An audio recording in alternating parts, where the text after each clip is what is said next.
오케이, 가볼까요? 불러오기. 여기서부터인가?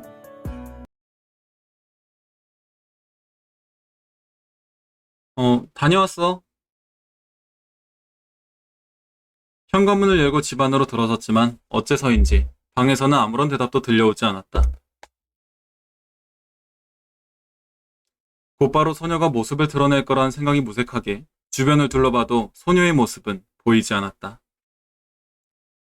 방 안의 상태는 아침에 보았던 그 모습 그대로였다. 한 가지 달라진 점이 있다면 침대 위에 이불이 종이접기를 해놓은 것처럼 가지런히 개어져 있었다는 것 정도?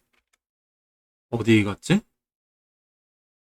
혹시나 하는 생각에 부엌도 살펴보았지만 역시나 소녀의 모습은 찾아볼 수 없었다. 내가 없는 사이에 무슨 일이 일어나기라도 했던 걸까? 걱정 섞인 생각이 슬슬 들기 시작하려는 찰나 다행스럽게도 어디에선가 인기척 섞인 소리가 들려왔다. 노랫소리. 물줄기 소리에 섞여 또렷이 들리진 않았지만 분명 노랫소리였다.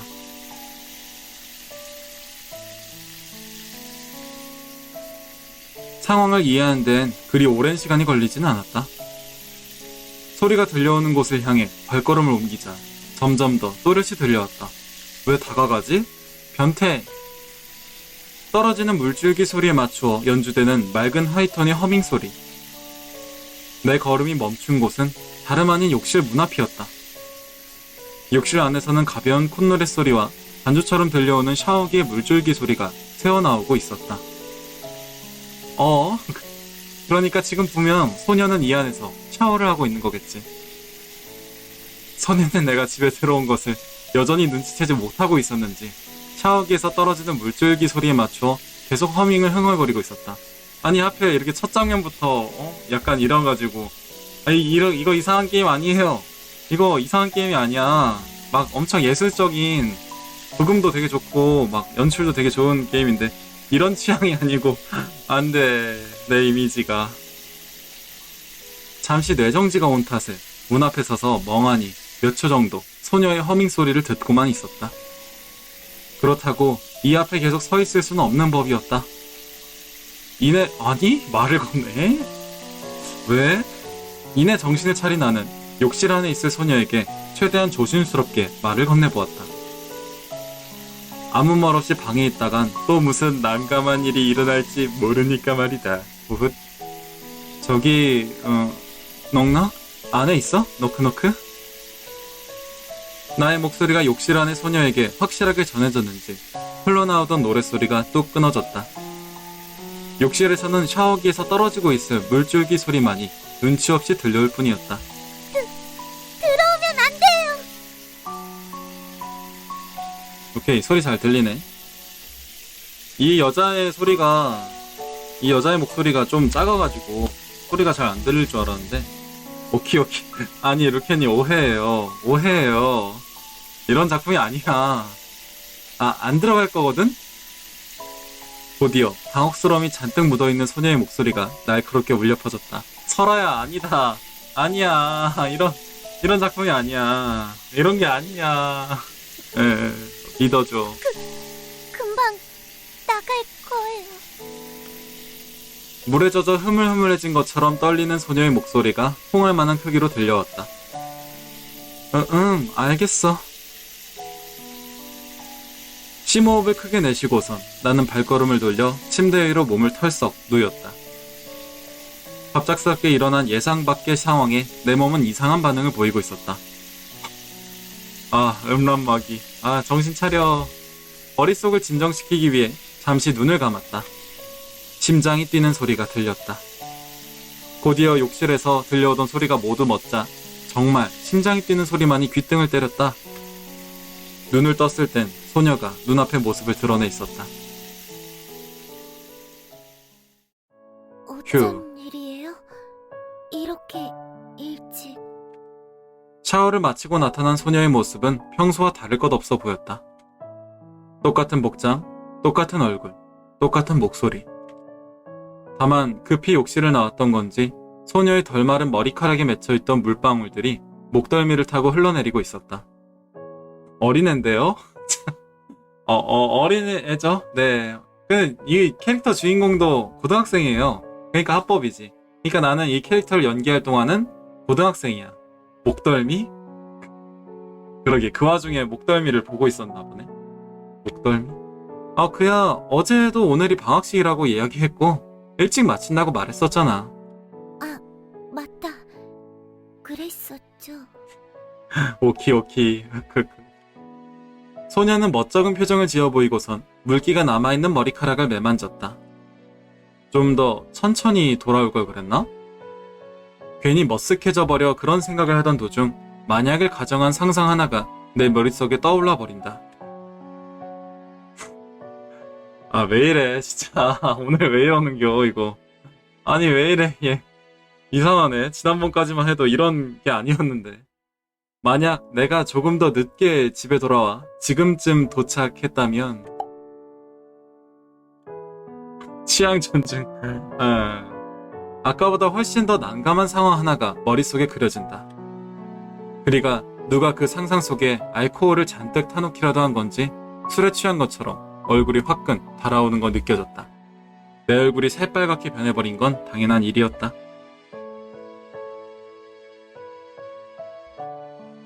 갑자기 붉어진 내 얼굴을 보고선 위아한 눈치를 보이는 소녀. 나를 바라보는 소녀의 시선이 나의 마음을 읽어내기라도 할까봐 나는 대뜸 소녀를 향해 아무 말이나 되는 대로 말해버렸다. 그나저나 몰랐네. 유령도 샤워를 해야 되는 줄은. 수도세도 더 나가겠는걸? 그건 기분의 문제라고요. 전염이라도 된 것처럼 이번엔 소녀의 얼굴이 취기가 도는 것처럼 약간 붉게 물든다. 마구니. 실수한 것 같다. 정말 아무 말이나 꺼내버렸으니 말이다. 갈아입을 옷도 없는데 괜찮겠어? 그런 것까지 신경 쓸 필요는 없거든요. 네, 유령이에요. 얘는 죽은 애야. 그러니까 이 내용이 대충 미래의 도시인데 남자 주인공은 몸이 바뀌었고요. 몸이 바뀌었는데 기억을 못해. 약간 전에 몸을 기억 못한 상황이고 이 여자애는 죽었는데 왜 죽었는지를 몰라요. 그래서 이 여자애가 왜 죽었는지 같이 알아보는 내용입니다. 이제부터 조사 다닐 거예요.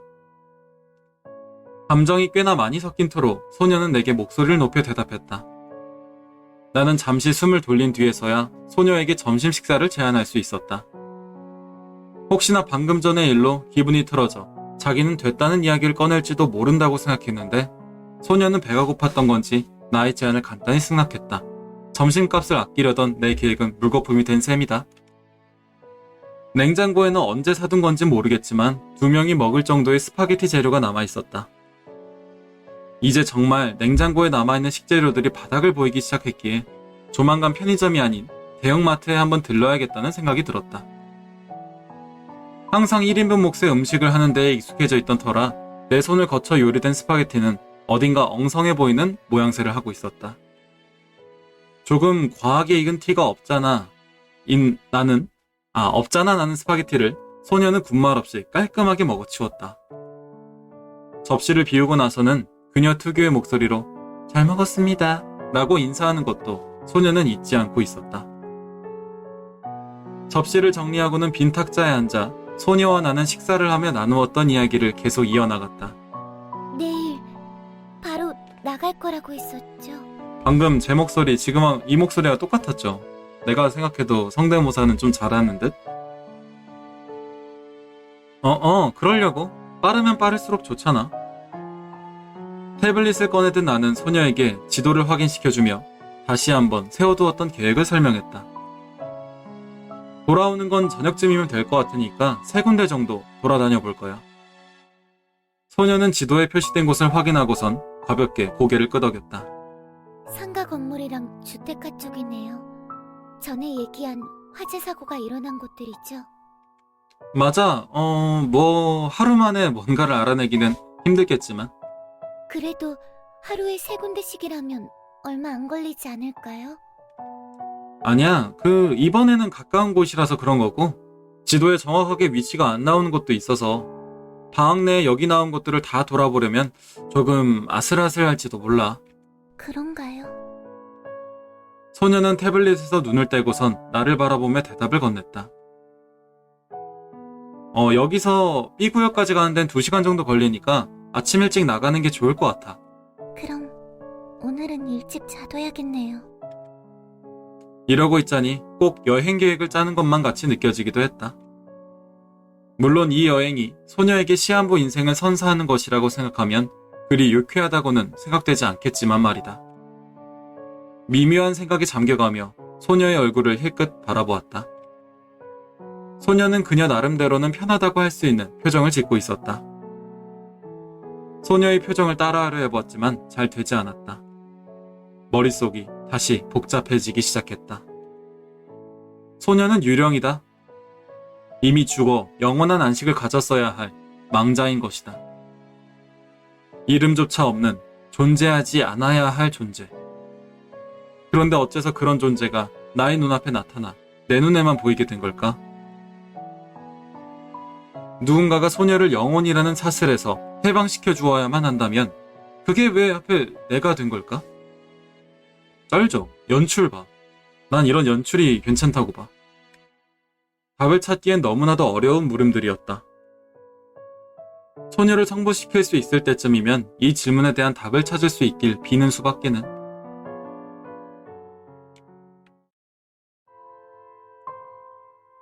다음날 아침 일찍 도착한 터미널에는 다행스럽게도 그리 많은 사람들이 보이지는 않았다.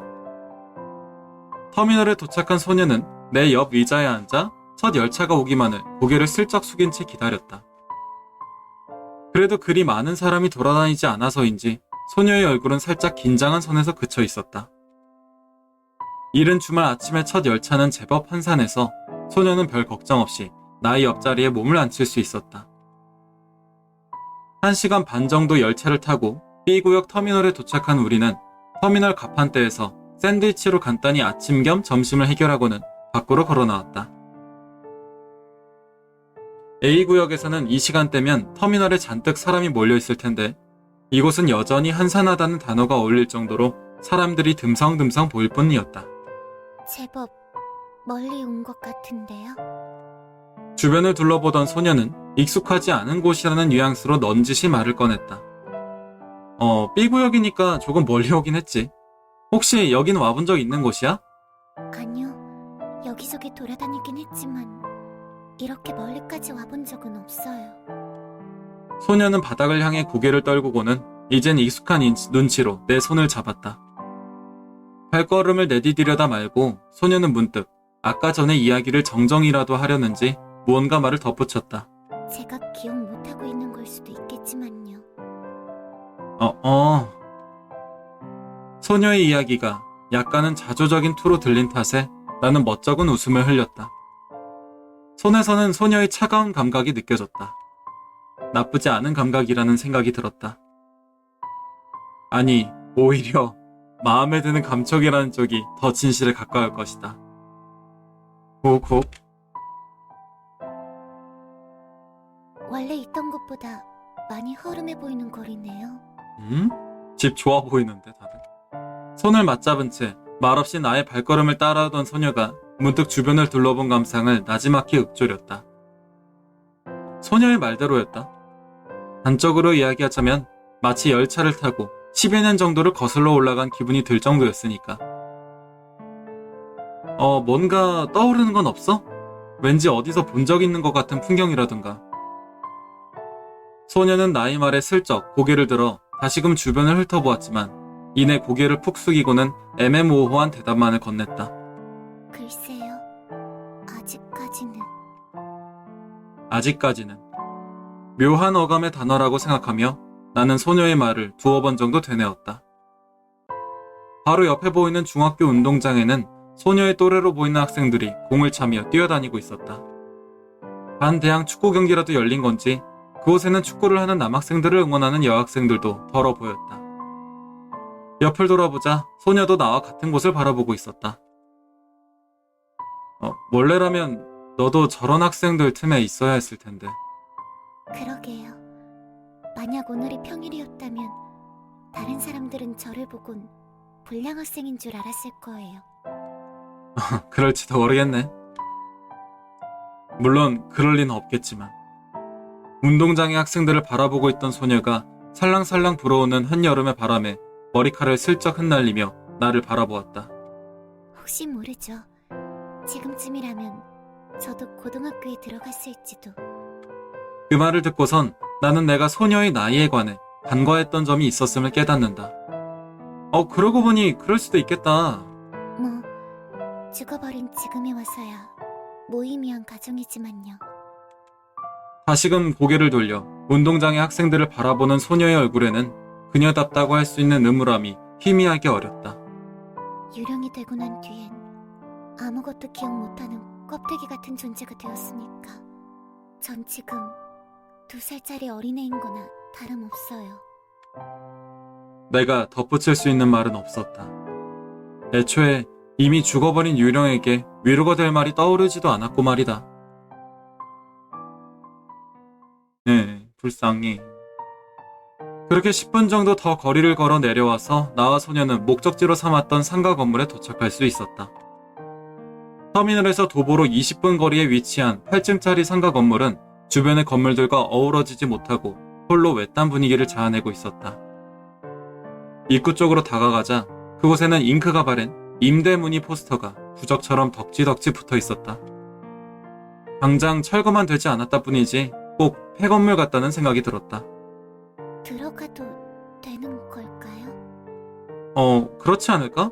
문도 열려있고 상가 건물이니까 안에 영업하고 있는 가게가 있겠지. 그런 이야기와 함께 건물 안으로 발걸음을 내디뎠지만 1층 로비에서는 인기척이라고는 전혀 느껴지지 않는 싸늘한 분위기만이 나와 소녀를 반겼다. 빛바랜 층별 안내도, 깨진 LED 전구, 먼지가 잔뜩 묻어있는 엘리베이터 버튼. 이 건물에는 오직 나와 소녀, 아니 어쩌면 오직 나뿐인 것 같았다. 조용하네요. 주변을 둘러보던 소녀가 나지막이 말했다. 그러게. 벽면에 부딪힌 나의 목소리가 묘한 울림을 이룬다. 그러게. 단지 나에게 전해질 뿐인 소녀의 목소리와는 확연히 다른 울림이었다. 먼지 묻은 엘리베이터 버튼을 누르자 이내 엘리베이터의 작동음이 들려왔다. 혹시나 고장난 건 아닐까 생각했는데 그건 아닌 모양이었다. 화재가 건물 전체로 번졌다고 했었죠? 엘리베이터가 내려오기를 기다리며 소녀는 주변을 이리저리 둘러보았다. 소녀가 바라보고 있는 곳에는 불길에 그을린 새까만 자국이 불길의 흔적으로 남아있었다. 주변의 고요한 분위기에 물들기라도 한 건지 더 이상의 이야기가 오가지는 않았다. 단지 엘리베이터가 1층에 도착하기만을 기다릴 뿐. 아니, 근데 엘리베이터가 작동된다고? 이런 폐건물에? 위험하지 않을까? 바라보고 있던 숫자가 드디어 1로 바뀌고 불안한 소리와 함께 엘리베이터의 문이 열렸다. 불규칙한 주기로 천장의 전등이 명멸하고 있었기 때문에 타도 괜찮은 걸까? 하는 생각이 들었는데 소녀는 그런 걱정이 들지도 않는지 먼저 엘리베이터에 탄 뒤였다. 소녀를 따라 엘리베이터에 들어간 나는 6층 버튼을 누르고선 막 명멸하는 조명을 바라보며 소녀에게 말했다. 조금 걱정되지 않아? 걱정이라뇨? 왜 이렇게 조명도 깜빡이고 문 여닫히는 소리도 엄청 불안했잖아. 네? 우와, 미친, 개무섭네. 문이 열렸을 때와 마찬가지로 불안하기 짝이 없는 소리와 함께 엘리베이터의 문이 힘겹게 닫힌다. 그 순간마저도 격렬하게 명멸하는 조명 아래에서 고개를 한번 갸웃대는 소녀의 모습이 마지막으로 비춰진다. 나의 불안함이 현실로 다가온 걸까? 명멸의 주기가 점점 빨라져 가던 조명은 문이 닫힘과 동시에 주변을 어둠으로 삼킨다. 소녀의 모습이 보이지 않게 된다. 마구잡이로 버튼을 눌러댔다. 심장이 너무 빠르게 뛰기 시작해서 숨을 거칠게 내쉬는 것 말고는 할 수 있는 일이 없었다. 살려주세요라거나 도와주세요라는 말 한마디조차 내뱉을 수 없었다. 머릿속에서 난잡하게 떠오르는 생각들은 그 어느 것도 형체를 알아볼 수 없을 정도로 일그러져 있었다. 숨이 막혔다. 정신을 잃을 것만 같은 아득한 감각. 그 감각에 휩싸인 나는 마음속으로 살려달라는 무언의 아우성을 내지르고 있었다. 그 누구에게도 닿지 않는 아우성을 몇 번이고 몇 번이고. 곧이어 어디론가 추락하는 듯한 감각이 나를 덮친다. 뭐지? 이대로 왜 그래요? 가쁜 숨소리 사이에서 소녀의 목소리가 들려왔다. 엘리베이터는 3층에서 문이 열린 채 멈춰 있었다. 소녀는 엘리베이터 벽면을 바라보며 숨을 가다듬고 있던 나의 손을 잡고선 바깥으로 부축해 주었다. 주한님 어서와요. 주한님 안녕하세요. 이거 게임하고 있어요. 더빙 게임하고 있어요. 폐소공포증이라도 있었던 건가요? 포인트 채굴 겸 와드라도 박아주시면 감사드리겠습니다. 바깥으로 나온 뒤에도 한참 동안이나 정신을 차리지 못하고 있던 내게 소녀가 먼저 말을 걸어왔다. 쿵쾅대는 심장을 겨우 진정시키고는 나는 뒤를 돌아 엘리베이터를 힐끗 바라보며 소녀에게 물어보았다. 오, 좋네요. 아, 맞다. 생각해보니 나름 재밌더라고요, 이 작품이. 방제를 안 바꿨다. 상관없지, 그냥 하자. 방금 무슨 일이 있었던 거야? 아무 일도 없었어요. 조명이 깜빡이지도 않았고 이상한 소리 같은 것도 들린 적 없는걸요. 맞다는 이제 방제를 안 바꿨다는 걸 깜빡해서 제가 죄송합니다. 몰입을 깼죠? 죄송해요. 다시 시작하죠. 다시 한번 엘리베이터 버튼을 누르자 문이 열리고 내부의 모습이 보였다. 소녀의 말대로 불안한 소리도 들리지 않았고 조명이 깜빡이지도 않았다. 방금 전의 감각은 말 그대로 착각이었던 것 뿐이었을까? 몰랐는데 그런가 봐. 몰랐다고요? 응, 몰랐어.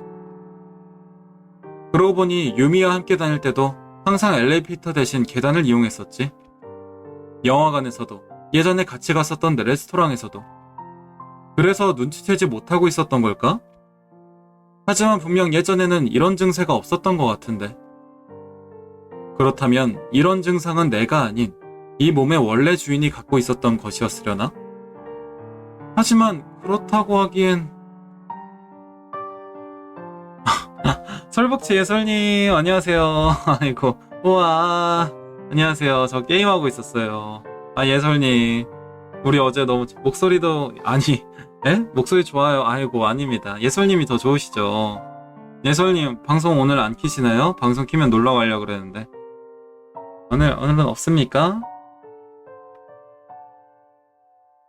예설님, 저 오늘 저녁이요. 알겠습니다. 제가 꼭 놀러 갈게요. 오늘 꼭 놀러 갈게요. 기대된다. 웃음소리 들을 생각하니 기분 좋은걸? 어떻게 따라하지? 못 따라하겠습니다. 역시 따라갈 수 없는 또 예솔님 클래스. 기대 안 돼요. 오케이. 어쨌든 게임한 중이었습니다. 게임할 땐 재미없을 거예요. 뭐 자체될 때도 재미없지만 몰라. 어쨌든 게임 진행할게요. 계단으로 올라가도 될까? 그렇게 해요. 바로 움직여도 괜찮겠어요?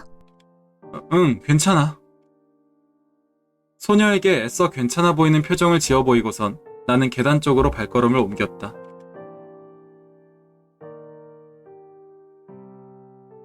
비상구라고 적힌 안내등 아래로 연결된 계단 역시 인기척이라고는 느껴지지 않는 고요한 분위기로 이어져 있었다. 계단을 반쯤 올라 5층에 다다르려 할 때쯤 옆에서 나란히 계단을 걸어 올라가고 있던 소녀가 문득 옷깃을 잡아당겼다. 저기 뭔가 싸늘한 느낌 들지 않나요? 싸늘하다. 시선이 비수가 되어 날아 꽂힌다. 싸늘한 느낌? 글쎄, 오히려 좀 후덥지근하지 않나? 오히려 냉방이 안 되어 조금 덥다는 생각이 들려는 찰나였는데 소녀의 유야한 물음에 이번엔 내가 고개를 갸웃해 보였다. 그러게요. 뜨거워요. 그런 말과 함께 소녀의 발걸음이 갑자기 멈추었다. 옆을 돌아보자 소녀의 초점 없는 눈동자가 멍하니 허공을 응시하고 있었다. 제가 볼 수 있는 건 미래의 죽음뿐만이 아니었나 봐요. 아, 대박. 혼잣말처럼 곧바로 이해하기 힘든 이야기를 중얼거리며 보여요. 보이다니? 뭐가? 소녀는 나의 손을 슬며시 붙잡았다. 죽음의 색이요. 소녀가 바라보는 곳을 향해 나도 시선을 옮겨보았지만 당연하게도 그곳은 아무것도 나타나지 않은 허공일 뿐이었다. 화재 사고로 목숨을 잃은 사람의 색은 이런 색이었네요. 소녀는 담담한 표정으로 계단을 다시 걸어 올라갔지만 그녀가 애써 아무렇지도 않은 표정을 지어 보이고 있었다는 것쯤은 간단히 알 수 있었다. 유령은 땀 같은 것도 흘리지 않는 걸까? 나의 손을 붙잡은 소녀의 손에서는 싸늘한 한기만이 느껴졌다.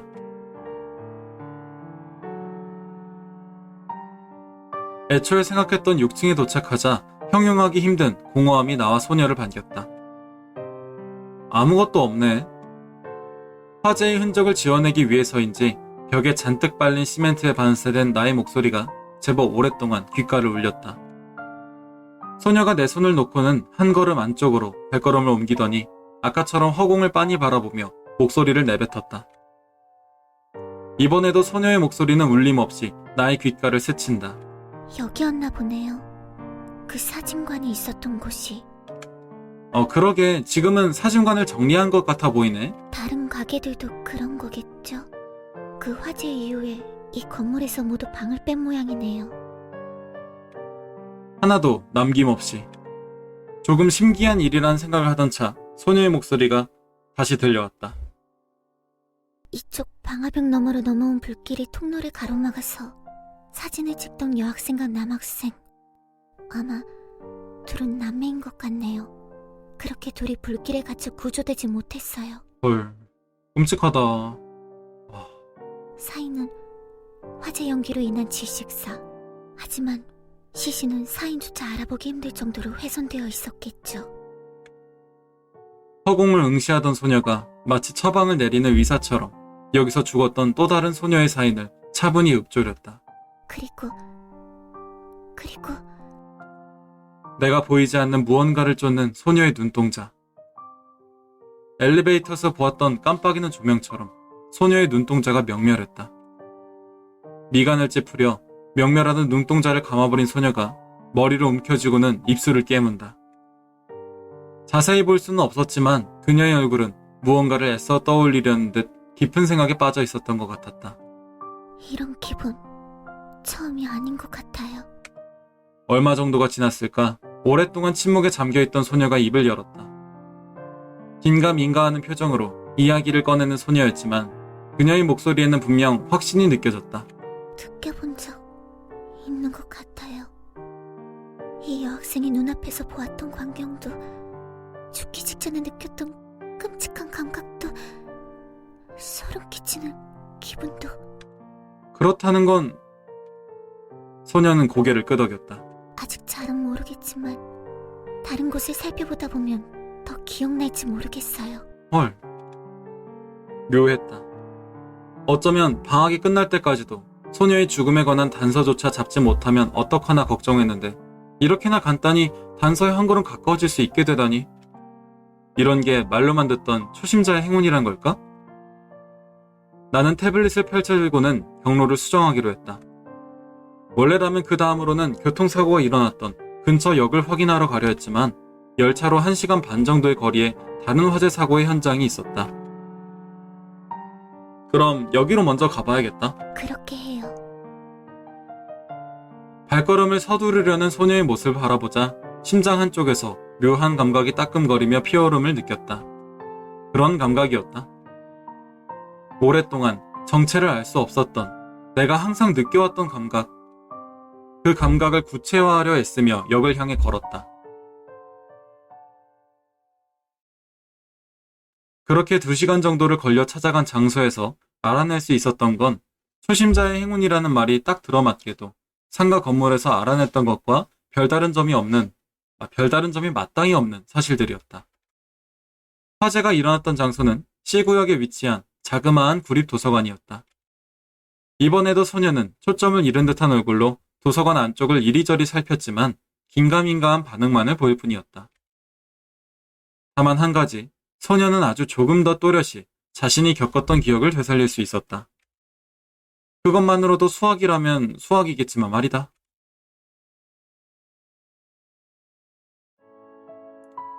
그나저나 가장 먼저 되돌아간 기억이 그런 거라니. 조금 그렇네. 도서관에서 나와 다음 장소를 향하기 위해 역으로 걸어가며 나는 소녀에게 조금 멋쩍은 투로 말을 꺼냈다. 쓸데없는 기억이 떠올라 방해가 되는 것보단 낫잖아요. 아, 그런가? 어차피 사라져야 하는데 다른 기억들은 방해만 될 뿐이에요. 바닥과 나의 얼굴 사이 어중한 곳을 바라보고 있던 소녀는 여태껏 그러왔던 것처럼 나와 그녀 사이에 벽을 치듯 반응할 뿐이었다. 하지만 네가 누구였는지 정도는 알고 싶지 않아? 글쎄요. 친한 친구는 누구였는지, 가족은 어떻게 지내고 있는지. 애매한 곳을 바라보고 있던 소녀는 조심스레 얼굴을 들어 나를 바라보았다. 여태까지 바닥을 향하고 있어 머리카락이 가려있던 얼굴이 모습을 드러낸다. 아까부터 소녀를 빤히 쳐다보고 있던 나의 눈동자는 필연적으로 그녀의 시선과 마주칠 수밖에 없었다. 그런데 말이에요. 저랑 이렇게 계속 얘기하면 사람들이 이상한 눈으로 쳐다보지 않을까요? 응? 아, 그렇겠네. 그렇지만 모두 다 모르는 사람들이고 별로 상관은 없는걸? 그리고 우리 방에 지금 시청자도 별로 없어. 괜찮아. 함축된 의미도, 내재된 위도도 그 무엇도 없는 단순한 말 한마디였지만 어째서인지 오랜만에 나에게 향했던 소녀의 시선이 차가운 색으로 물든다. 자신도 저들처럼 그저 스쳐 지나가는 행인 같은 존재일 거라 이야기하고 싶었던 걸까? 확신은 할 수 없었지만 왠지 그런 표정 같다는 생각이 들었다. 그나저나 많이 걸어서 그런가 되게 덥네. 그렇지 않아? 조금 덥긴 하지만 전 괜찮아요. 화제를 다른 곳으로 급히 돌리고 싶었다. 주변을 둘러보자 때마침 타이밍 좋게도 근처에 있던 자판기 하나를 발견할 수 있었다. 저기 자판기에서 뭐라도 하나 사서 마시면서 가자. 좋을 때로요.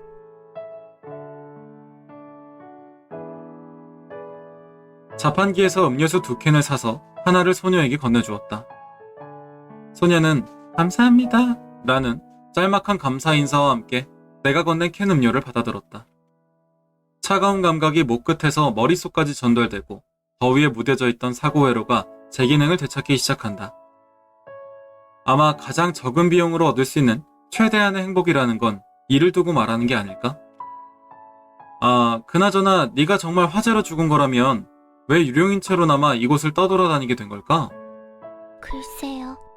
어쩌면 화재 현장에서 죽음을 거부해야 할 만한 무거운 이유가 있었던 걸지도 모르죠. 캔 음료를 홀짝이며 나는 소녀와 다시금 현실과 동떨어진 이야기를 이어갔다. 그럼 방금 도서관에서 들었던 이야기랑 비슷한 걸 수도 있겠네. 비슷하다뇨? 내 말을 곧바로 이해하지는 못했는지 이내 소녀의 되묻는 듯한 투의 목소리가 들려온다. 캔 음료를 한 모금 더 삼켰다. 혀끝에는 달큰한 복숭아 향이 감동다. 네가 도서관에서 봤던 그 여학생, 다른 초등학생들을 대피시켜주다가 자기는 미처 화재 현장을 빠져나오지 못하고 목숨을 잃었다고 했잖아. 그러니까 너도 그 여자애처럼 누군가를 도와주려 했지만 어쩌다 보니 그러지 못해서 그 일이 미련으로 남아있다던가? 정말 그런 이유에서일까요? 일단은 추측일 뿐이지만 뭐 네가 기억을 되찾아서 미련 가질 만한 일이 뭐였는지 알아내는 게 제일 정확하겠지. 그렇겠네요. 당연한 이야기에 소녀도 당연하다며 고개를 끄덕였다. 미적지근한 바람이 마주보는 방향에서 불어왔다. 빈 캔을 손에 쥐고 고개를 떨어뜨린 채 걸어가던 소녀의 머리카락이 살랑살랑 흔들려 나는 머리칼 사이로 드러나는 그녀의 얼굴을 잠깐씩 바라볼 수 있었다.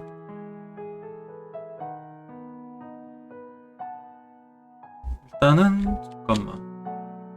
방제를 바꿔야겠어.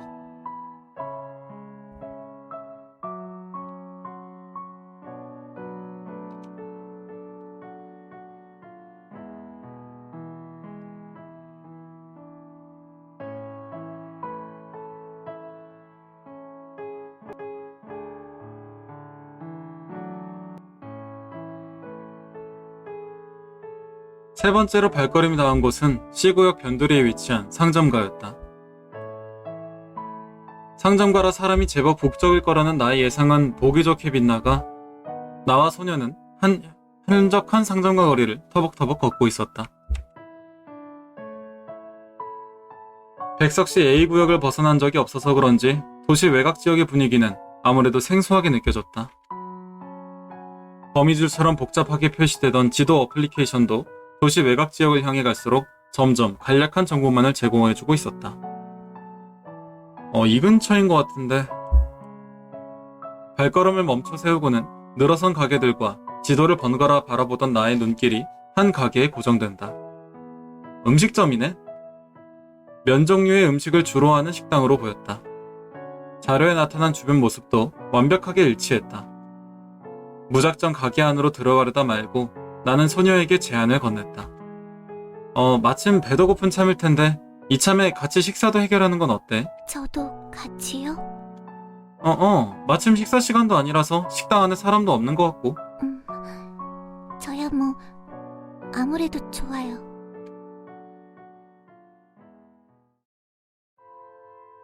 식당 안으로 들어서자 문 끄트머리에 달려있던 차인벨이 찰랑찰랑 울리며 나와 소녀를 반겼다. 나를 제외하고 식당에 다른 사람의 모습은 보이지 않았지만 소녀는 곧장 눈을 찡그렸다.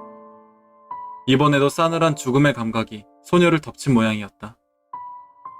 입구 근처 자리를 잡고선 카운터 겸 주방에 우두커니 앉아있던 노파에게 음식을 주문했다. 혼자서 2인분치의 음식을 시키면 이상하게 바라보지는 않을까 걱정하기도 했는데 그런 걱정은 기우였다는 듯 노파는 아무런 동요도 없이 나의 주문을 받아들였다. 음식이 나오기를 기다리며 나는 소녀와 이곳에서 있던 사고에 대해 자그마한 목소리를 이야기하기 시작했다. 어때? 글쎄요. 조금 다른 느낌이에요. 다른 느낌이라니? 어떤 부분에서? 간단히 말하자면 사인이 다른 거죠. 그래? 여긴 그냥 화재 사고라고만 적혀 있었는데. 태블릿을 켜 저장해왔던 자료들을 다시 한번 확인해 보았다. 자료에는 이보다 더 간단할 수 없는 문구로 C구역 외곽의 상점가에서 일어난 화재 사고로 16세 A양이 목숨을 잃었다 라는 정보만이 쓰여 있었다. 화재 사고이긴 하지만 직접적인 사망 원인은 폭발 이후에 생겨난 파편에 의한 쇼크사인 것 같아요. 폭발? 네, 아마 옆 건물에서부터 시작된 폭발이었나 봐요. 하필 그때 밖으로 나오려다 그만 전신에 파편을 뒤집어 쓰게 된 거죠. 그렇구나. 엄청 급작스러운 사고였던 거네. 그런 셈이죠. 소녀의 말에 가볍게 고개를 끄덕이고 있었는데 옆에서 덜그럭거리는 소리가 때마침 들려왔다. 소리가 나는 쪽을 바라보니 어느새 주문했던 음식을 주인 할머니께서 내어오고 있었다. 감사합니다. 저기 학생 혹시 와, 할머니 목소리까지 더빙이 돼 있네. 그때였다. 나에게 아무런 신경도 쓰지 않고 있는 줄만 알았던 노파가 식탁에 음식을 내려놓으며 조심스레 이야기를 꺼내는 것이었다. 우리 민주 이야기하는 거 맞는가? 어머, 어떡해. 아이고, 할머니, 아이고, 손주분이었구나. 이럴 수가.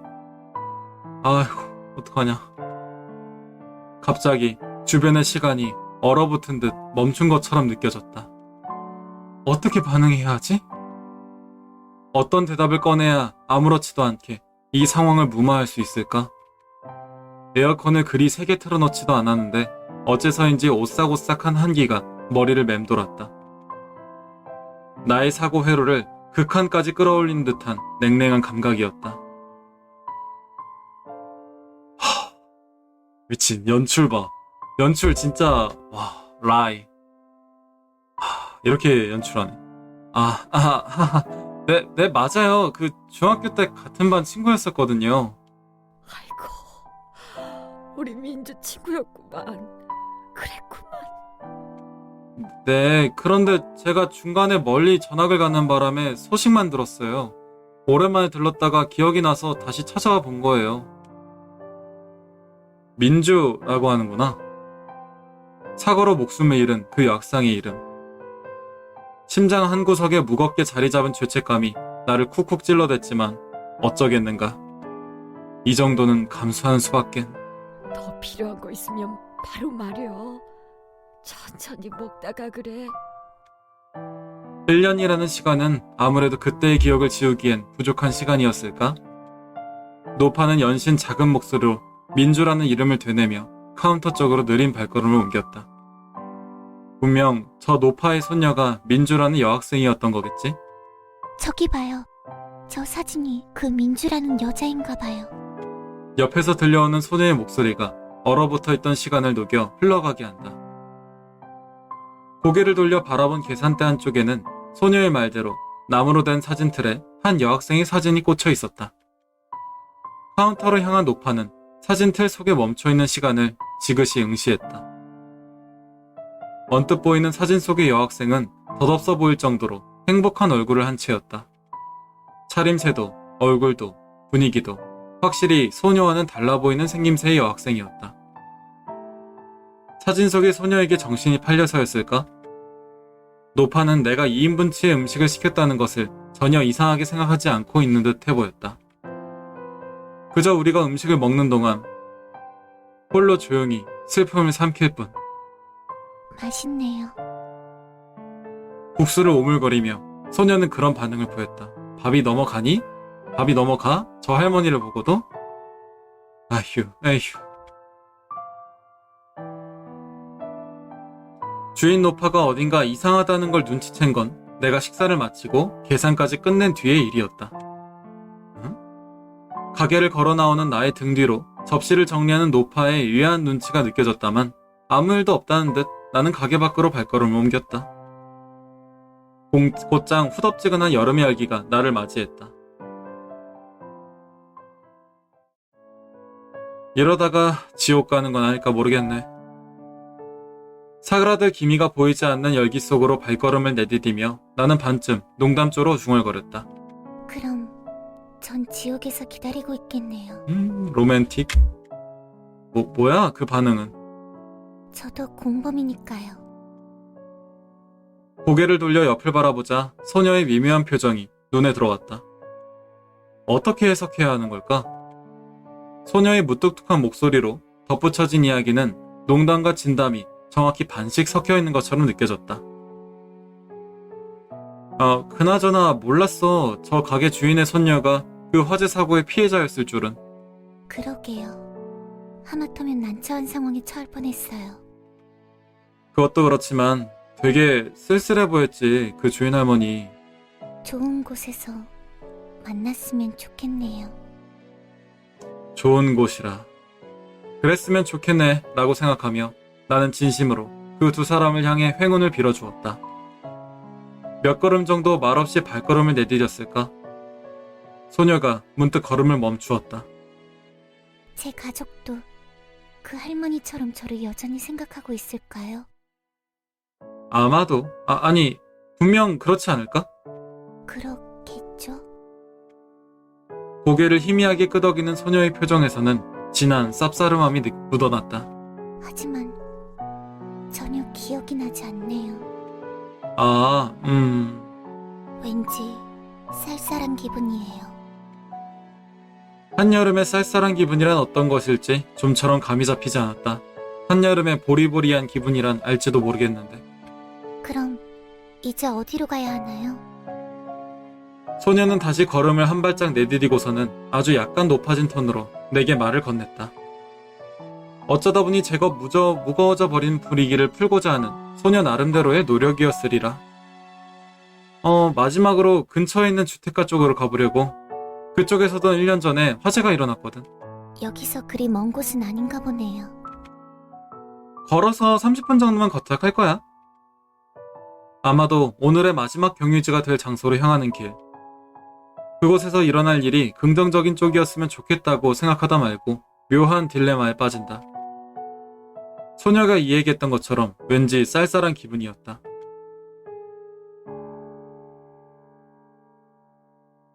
주택가에 도착하자 늘어져 있는 3층 정도의 높이의 맨션과 허름해 보이는 주택들이 눈에 들어왔다. 듬성듬성 오가는 사람들이 간혹 혼잣말처럼 이야기를 중얼대는 나를 흘끗 바라보긴 했지만 그뿐이었다. 지도에 나타난 대로 세 번째 모퉁이에 접어들자 좁다란 골목이 나타났다. 더 이상의 자세한 정보가 지도에 나타나 있진 않았지만 화재가 일어났던 장소를 찾는 건 그리 어려운 일이 아니었다. 두어 블록 정도를 더 걸어가서 나와 소녀는 화재가 일어났던 것으로 추정되는 장소에 다다를 수 있었다. 사람이 사는 것 같아 보이진 않지? 여전히 불에 그을린 흔적이 남아있는 벽면을 힐끗 바라보며 나는 소녀에게 물었다. 그러게요. 화재의 흔적은 생각했던 것보다 길게 이어져 서너 가구의 벽면을 검게 칠해놓고 있었다. 화재가 일어난 곳이 한 군데였던 것만은 아닌 모양이었다. 불이 제법 크게 번졌나 봐. 불길의 흔적이 이어진 곳을 찬찬히 바라보며 익숙한 장소를 찾아온 것처럼 발걸음을 옮겼다. 실제로는 단 한 번도 와본 적 없는 낯선 곳임에도 불구하고 어딘가 정겨운 구석이 느껴지는 모습이었다. 어쩌면 그 정겨운 것처럼 느껴지는 감각을 나는 그리워하고 있었는지도 모르겠다. 여기까지 번졌었나 보네. 나와 소녀의 발걸음이 짙은 회색의 상처가 끊어진 지점에서 멈춰섰다. 건너편 집에서는 주말 오후를 함께 보내는 가족 간의 행복한 이야기 소리가 들려오고 있었다. 불에 타 껍데기만 남은 이쪽의 풍경과는 상반된 것처럼 느껴지는 화기애애한 분위기였다. 나는 다시금 시선을 무채색의 공간 속으로 옮겼다. 사람이 살고 있는 것 같지는 않지만 그래도 내가 들어가면 좀 수상해 보이겠지? 저 혼자서도 괜찮아요. 그럼 여기서 기다리고 있을게. 나는 소녀가 반쯤 해가처럼 변한 집으로 들어가는 것을 확인하고는 슬며시 고개를 돌려 벽에 몸을 기대었다. 무채색의 세계를 등진 나의 눈앞에는 온갖 색으로 덧칠된 세계가 펼쳐진다. 아직 해가 지기엔 조금 이른 시간의 하늘은 물감을 풀어놓은 듯한 푸른색으로 칠해져 있었고 도란도란 이야기 소리가 들려오는 맞은편의 가정집에서는 살갑기 그지없는 장밋빛색이 새어나오고 있었다. 내가 그리워하던 감각이란 이런 것이었을까? 가족이라는 단어가 나의 머릿속을 맴돌기 시작하자 오래된 고민들이 하나둘씩 기다렸다는 듯 나의 앞에 모습을 드러냈다. 엄마랑 아빠는 어떻게 됐으려나? 잘 지내고 있을까? 아니, 어쩌면 잘 지냈을까? 라고 묻는 것이 옳은 것일지도 모르겠다. 불현듯 가게에서 보았던 노파의 얼굴이 다시 한번 떠올랐다. 잘 지낼 리가 없지. 마치 꿈속에 들어있기라도 한 듯 나는 손을 펼쳐 손바닥을 빤히 바라보았다. 나의 몸이 아니지만 나는 나다. 나라고 자각할 수 있는 틀림없는 나이다. 그렇다면 원래의 나는 어떻게 된 걸까? 정말로 빈 껍데기만 남게 된 걸까? 나는 죽은 건가? 블랙님 어서와요. 블랙님 안녕하세요. 저 게임하는 중이었습니다. 안녕. 하지만 나라고 자각하는 존재가 이렇게 멀쩡히 살아있는데? 플라나리아처럼 내 영혼이 두 쪽이나 갈라진 게 아니라면 껍데기만 남은 내 몸체는 분명 죽은 것이나 다름없겠지. 한숨이 절로 새어나왔다. 걱정이 안 될래야 안 될 수가 없는 상황이었지만 걱정한다고 해서 달라질 것도 없는 씁쓸한 상황이기도 했다. 나는 벽에 기대어 선 채 오랜만에 가족과 있었던 일들을 어렴풋이 회상했다. 군데군데 기억들에 비해 비교적 또렷이 남아있었다. 응? 나 방금 잘못 읽은 것 같은데? 잠깐만. 군데군데 기억이 흐릿해진 곳이 있긴 했지만 전체적으로 가족에 가는 기억은 다른 기억들에 비해 비교적 또렷이 남아있었다. 뭐야? 미묘했다. 기억 속에서 앵무새처럼 돌아가야 한다고 말하던 무언의 아우성이 흐릿하게 들려왔다. 하지만 그 외침이 들려온 곳은 미묘하기 짝이 없게도 흐릿해진 기억의 틈 사이에서였다. 내가 기억하지 못하고 있는 내가 나를 부르는 것만 같은 바보가 된 기분이었다.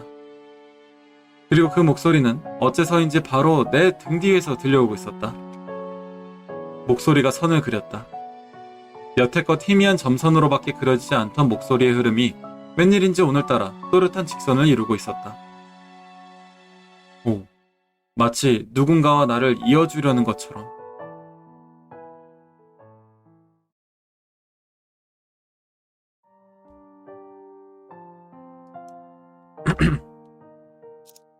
기억 속의 나는 불길 속에서 왼손을 뻗어 누군가의 손을 붙잡았다. 불길에 그을린 듯한 오래된 기억이 어렴풋이 나를 스쳐 지나간 듯했다. 괜찮아? 정신이 들어? 희미해지는 나의 목소리가 기억 속에서 점점 커지는 소방차의 사이렌 소리에 뒤섞인다. 그런 일이 있었지.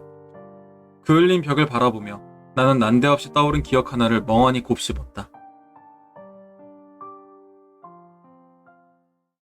뭘 그리 보고 있나요? 나를 부르는 또렷한 목소리에 고개를 돌린다. 내가 너 말고 누굴 보겠어. 그곳에는 분명히 그 자리에 존재해 나를 빤히 바라보는 소녀가 있었다. 아무것도 아니야. 그냥 옛날 생각하고 있었어. 그랬군요. 나는 벽에 기대어 있던 자세를 고쳐 잡았다. 어때? 기억나는 건 있었어? 아니요, 저기가 아니었나 봐요. 아무리 둘러봐도 죽음의 색은 보이지 않았어요. 그런 이야기와 함께 표정을 감추고 싶기라도 한 듯 뒤를 획 돌아보는 소녀. 죽음의 색이라. 주변을 아무리 훑어보아도 나는 발견할 수 없는 색이겠지만 소녀의 말대로 그녀가 방금 둘러보고 나온 집에서는 아무런 색채도 느껴지지 않았다. 실처럼 이어진 목소리가 들려오긴 했지만 소녀가 느꼈던 그 색채와는 전혀 다른 무언가였겠지? 소녀가 바라본 그 색채가 궁금하긴 했지만 애써 알고 싶진 않았다. 그럼 저쪽으로 한번 갔다 와볼게요. 불길의 흔적이 이어진 옆집으로 몇 걸음 정도 더 걸어가 이번에도 인기척이 전혀 느껴지지 않는 집 안으로 들어가는 소녀의 뒷모습을 바라보았다. 천천히 무채색의 세계 속으로 사라지는 소녀의 뒷모습에서는 묘하게 쌀쌀한 기운이 감돌았다. 반쯤 열려있는 대문과 작동할 것 같아 보이지 않는 초인종을 위아래로 훑어보며 나는 잠시 생각에 잠겼다. 초인종 옆에는 잔뜩 그을려 글씨를 알아볼 수 없는 명패가 걸려 있었다. 혹시나 새까맣게 묻어있는 그 흐름을 손으로 지원해보면 이름을 확인할 수 있지 않을까 하는 생각에 명패로 손을 뻗으려는데 옆에서 시선이 느껴졌다. 나를 이상하다는 듯 빤히 쳐다보는 한 여학생. 어라? 교복 차림은 아니었지만 아마 중학생 정도가 아니었을까? 추측되는 키와 외모였다. 이번에도 내 주변을 스쳐 지나가는 사람 중 한 명이겠거니 하고 생각하고는 명패에 가져가려던 손을 내리곤 아무 일도 없었다는 듯 시선을 돌렸다. 괜히 수상하게 보일 만한 일은 하지 않는 게 좋을 테니까.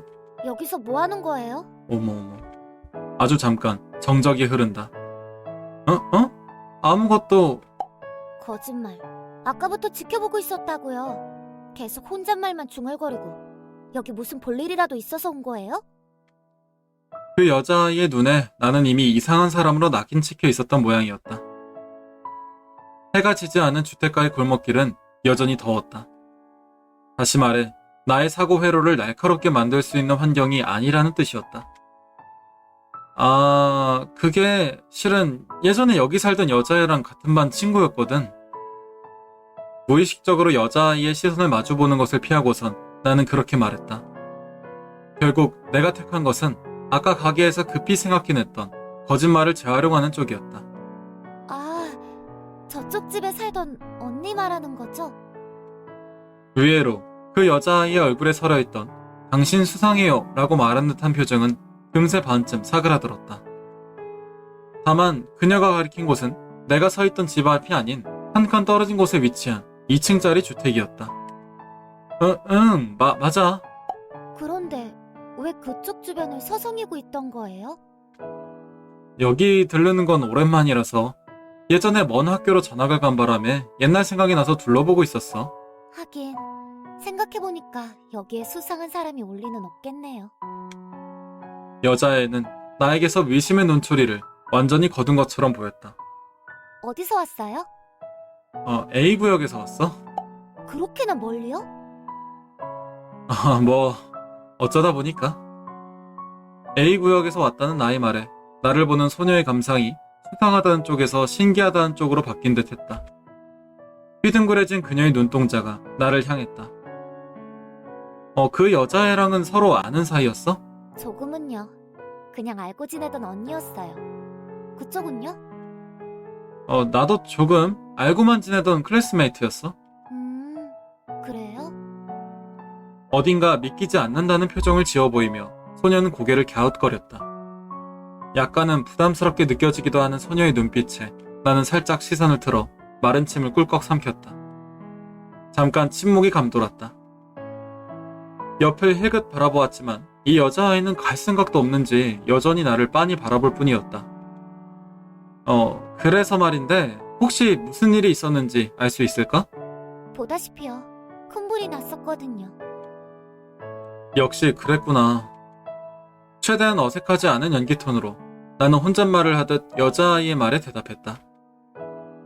그 여자애는 어떻게 됐는지 알고 있어? 미나 언니요? 이름이 미나구나.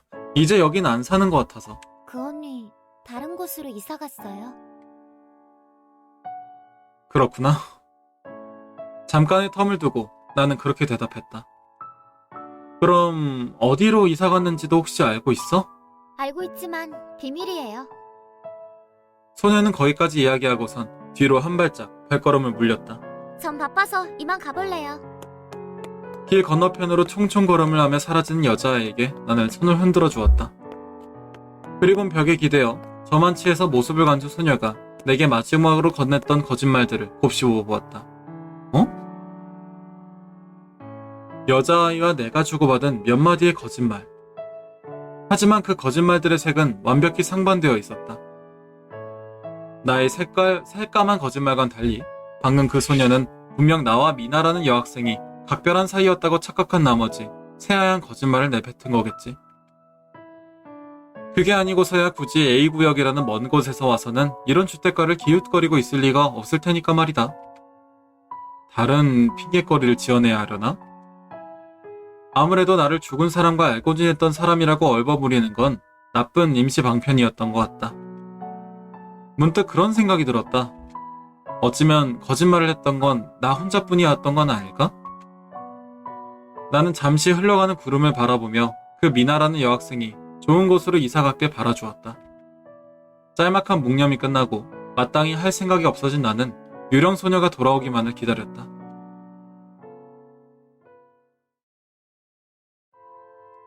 시간은 어느새 20여 분을 훌쩍 넘겨 혹시 안에서 무슨 일이 일어난 건 아닐까 하는 걱정이 들기 시작하는 참이었다. 그 여자애의 말대로라면 유령 소녀가 이곳에서 얻을 수 있는 기억은 딱히 없을 텐데. 누가 봐도 수상쩍은 거동으로 근처에 지나가는 사람들을 살피며 집 안으로 들어가 봐야 하나 말아야 하나 고민하던 찰나 반쯤 열려있던 문틈 사이로 말 그대로 유령처럼 소녀가 소리 없이 모습을 드러냈다. 생각보다 오래 걸렸네. 소녀는 말없이 고개를 끄덕였다. 언뜻 보기엔 들어갔을 때와 별다른 점이 없어 보이는 소녀의 모습이었지만 어째서인지 그런 소녀의 일면에서는 어렴풋이 공허함이라는 것이 느껴졌다. 기분 탓일까? 나는 건너편에 있는 집을 가리키며 소녀에게 말했다. 그 지나가던 사람한테 들었는데 우리가 찾던 여학생 집은 저쪽이래. 그러고는 그쪽을 향해 걸어가려는 나를 옆에서 들려오는 소녀의 목소리가 붙잡았다. 괜찮아요. 더 확인해볼 거 없어요. 뭐지? 어라? 정말? 그래도 돼? 네. 기억났어요. 무슨 일이 있었는지. 제가 왜 그런 기억을 갖고 있었는지. 헐, 뭐야, 벌써? 어리둥절한 얼굴을 하고 있던 내게 소녀가 담담한 목소리로 말했다. 전 화재 때문에 죽은 게 아니었어요. 소녀의 말을 문자 그대로 이해할 수 있었지만 이야기의 맥락을 이해하기란 당연히 쉬운 일은 아니었다. 분명 아까까지만 해도 소녀는 자신의 죽음이 화재와 관련되었을 거라 이야기하지 않았는가? 어떻게 된 거냐는 말을 꺼내기도 전에 나의 손에 차가운 감촉이 닿는다. 일단은 돌아가요. 가면서 이야기할 테니까요. 20여 분 동안 무슨 일이 있었는지, 소녀가 무엇을 기억해냈는지는 나로선 짐작조차 할 수 없었지만 소녀의 바람대로 일단은 역으로 향하기로 했다. 역을 향해 걸어가는 동안 소녀는 아무런 말도 하지 않았다. 그렇다고 묵비권을 행사하는 건 아닌 것 같아 보였고 아무래도 소녀에게는 생각을 정리할 시간이 필요한 모양이었다. 정면을 바라보고 걸었다.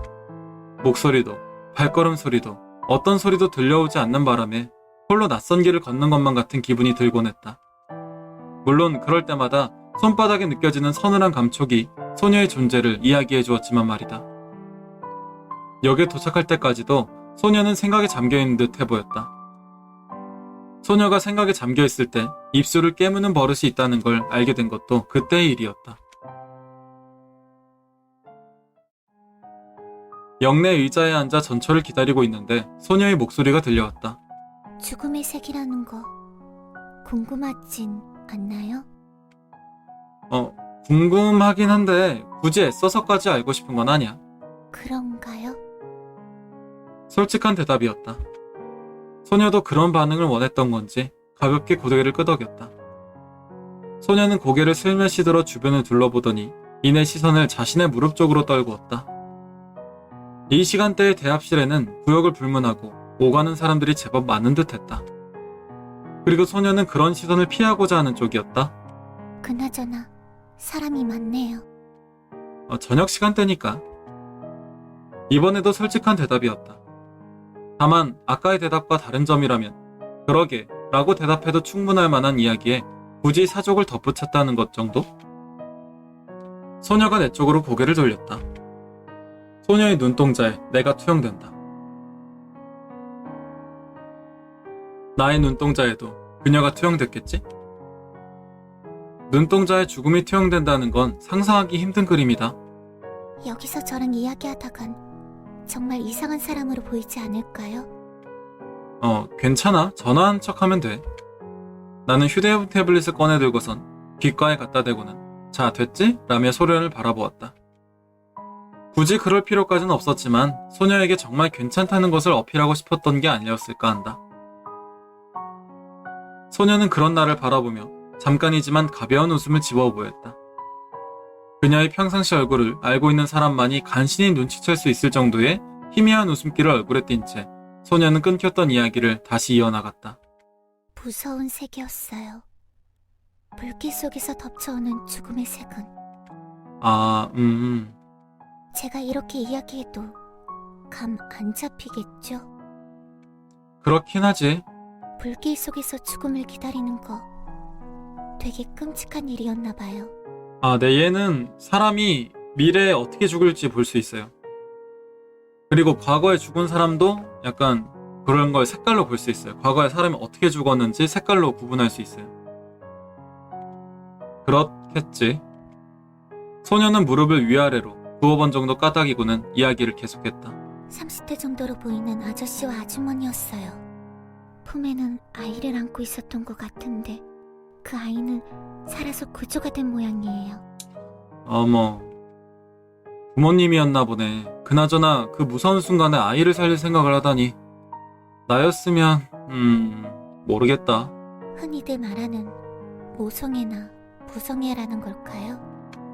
아마도 그 스토르게라고 하던가? 언젠가 사랑에는 4가지 종류가 있다는 이야기를 들어본 적이 있었다. 그 중에서도 가족에는 이성을 뛰어넘는 힘을 가지고 있다고 그 이야기를 꺼낸 선생님이 힘주어 말했었지. 고개를 돌려 옆에 앉아있는 소녀를 바라보자 그녀도 모성애나 부성애와 같은 단어를 마음속으로 곱씹고 있는 듯 해보였다. 생각보다 이른 타이밍에 열차가 역에 도착한다는 안내방송이 흘러나왔다. 내가 먼저 의자에서 몸을 일으켰고 소녀가 뒤따랐다. 열차 안에는 좌석에 앉기는 무리 같아 보일 정도의 사람들이 들어차 있었다. 열차가 선로에 멈춰서고 나와 소녀는 함께 안으로 발걸음을 내디뎠다. 오는 길에는 좌석이 많이 남았었는데 돌아가는 길은 입석이었다. 반대로 됐으면 좋았을 걸 하고 생각하며 차창 너머를 바라보았다. 아직은 푸르름을 잃지 않은 여름의 하늘이 슬슬 퇴장할 준비를 하고 있었다. 어쨌거나 하던 얘기를 마저 하자면 소녀가 가볍게 심호흡을 했다. 내쉬는 숨이 들이쉬는 숨보다 길게 들려서인지 소녀의 호흡은 한숨처럼 들리기도 했다. 그곳에서 죽음의 색을 보고 난 뒤로 기억이 조금씩 되돌아왔어요. 제가 화재 현장에서 죽지 못했다는 것도 맨 처음 우리가 갔던 건물에서 떠올렸던 죽음의 색이 제 것이 아니라는 것도. 죽지 못했다니. 위도된 건지 위도되지 않은 건지는 잘 모르겠지만 여하튼 괴상한 단어 선택이라는 생각이 들지 않을 수가 없었다. 어떻게 된 일인 건지도 기억 안 나? 어떻게 된 일인 건지도 기억나? 초등학교를 졸업하고 막 중학교에 들어갔을 때쯤이었을 거예요. 꽤 늦은 밤이었던 걸로 기억해요. 어쩌면 새벽이었을지도 모르겠고요. 여하튼 시간은 정확하게 기억나지 않지만 그날 집에 불이 났었어요. 눈을 떴을 땐 이미 불이 제법 번져서 숨을 쉴 때마다 기침만 연거푸해댔던 것 같아요. 무서웠겠네. 잘 모르겠어요. 어쩌면 너무 무서워서 그대로 다시 눈을 감았는지도 모르겠고요. 차분한 목소리로 소녀가 말했다. 나는 소녀의 이야기를 가만히 듣고 있기만 할 뿐이었다. 기억은 잘 나지 않지만 누군가 저를 구해줬던 것 같아요. 다행히 소방관이 일찍 도착한 모양이네. 안타깝게도 다른 가족들은 그러지 못했지만요. 소녀가 말한 안타깝게도란 단어가 감정을 싣지 못한 채 흩어져 사라진다. 무의식 중에도 감정이 실린 나의 다행히란 단어와는 상반된 느낌이었다. 무표정한 얼굴로 그런 이야기를 또박또박 건네는 소녀의 모습은 마치 자신과는 아무런 상관없는 남의 이야기를 하는 것처럼 보이기도 했다. 화재로 죽은 건 제가 아닌 제 가족이었어요. 제가 기억해낸 죽음의 흔적은 제가 아닌 제 가족의 것이었던 거죠. 그랬구나. 제가 기억하는 건 여기까지예요. 연출 쩔죠. 진짜 연출 너무 좋아. 죽음을 이야기하는 것이 원래 이렇게나 무감각한 일이었을까? 소녀와의 대화는 낮에 보았던 두 사람과 나누었던 대화와 완벽히 상반된 감정선을 이루고 있었다. 소녀는 차창 너머를 무두커니 바라보았다. 다시 원점이네요. 꼭 그런 건 아니야. 확실히 아닌 곳을 4군데씩이나 확인했잖아. 애초에 이렇게나 쉽게 일이 끝날 거라고 생각하진 않았다. 일단 하루 정도 쉬고 난 뒤에 다음에 찾아볼 곳을 찾아보자. 서두를 필요는 없을 거라 생각했다. 신경 쓰이는 건 오히려 다른 쪽의 문제였다. 어색하게 고개를 돌려 내 옆에 멍하니 서 있는 소녀를 힐끗힐끗 바라본다. 누가 이 모습을 유심히 보게 된다면 분명 이상하게 생각하겠지? 화재로 가족이 죽었다는 얘기를 이렇게 아무렇지도 않게 하다니. 저 진짜 이상하죠? 나의 생각을 읽기라도 한 듯 소녀가 먼저 말을 꺼냈다. 아니, 그런 건 아닌데. 솔직하지 못한 대답이 소녀에게 전해진다. 그렇다고 말투에 솔직하지 못한 티가 묻어있던 것은 아니었다. 분명 죽음의 세계는 그 당시의 감정도 묻어있을 텐데 말이죠. 하지만 정말 아무것도 기억 안 나는걸요. 나만이 들을 수 있는 소녀의 목소리가 희나게 떨렸다. 두려워하는 걸까? 기억하지 못하는 현실을?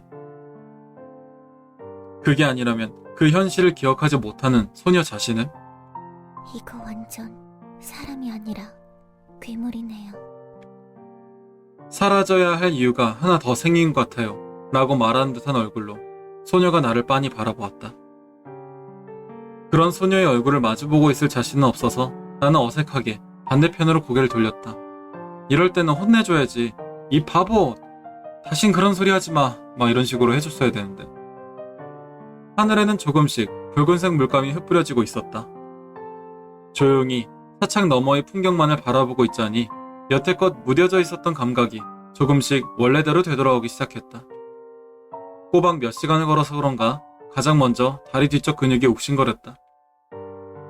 그 뒤로는 이것저것 찝찝한 감각들이 밀려들어왔다. 등허리에 흘러내렸던 땀자국이라든가 신발에 들어온 모래먼지라든가. 얼른 집에 도착해 씻고 이부자리에 눕고 싶다는 생각만이 머릿속을 가득 채웠다. 집에 도착했을 땐 예상했던 대로 새까만 하늘을 볼 수 있었다. 저녁 8시. 평소 같았다면 그대로 씻고 잠들기엔 이른 시간이겠지만 오늘이라면 충분히 그럴 수 있을 것 같았다. 옆을 슬쩍 돌아보니 소녀도 티는 내지 않으려 하고 있었지만 분명 얼굴에는 피곤한 기색이 역력해 보였다.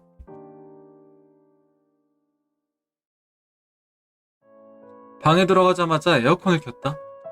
얼마 지나지 않아 거리에서 느낄 수 없었던 인공적인 찬바람이 침실을 메웠다. 침대에 앉아있는 소녀는 아까보다는 한층 편안해 보이는 얼굴을 하고 있었다. 그럼 난 씻을게. 가볍게 기지개를 켜며 나는 욕실로 발걸음을 옮겼다. 욕실을 먼저 소녀에게 양보하려는 생각을 하지 않은 건 아니었다.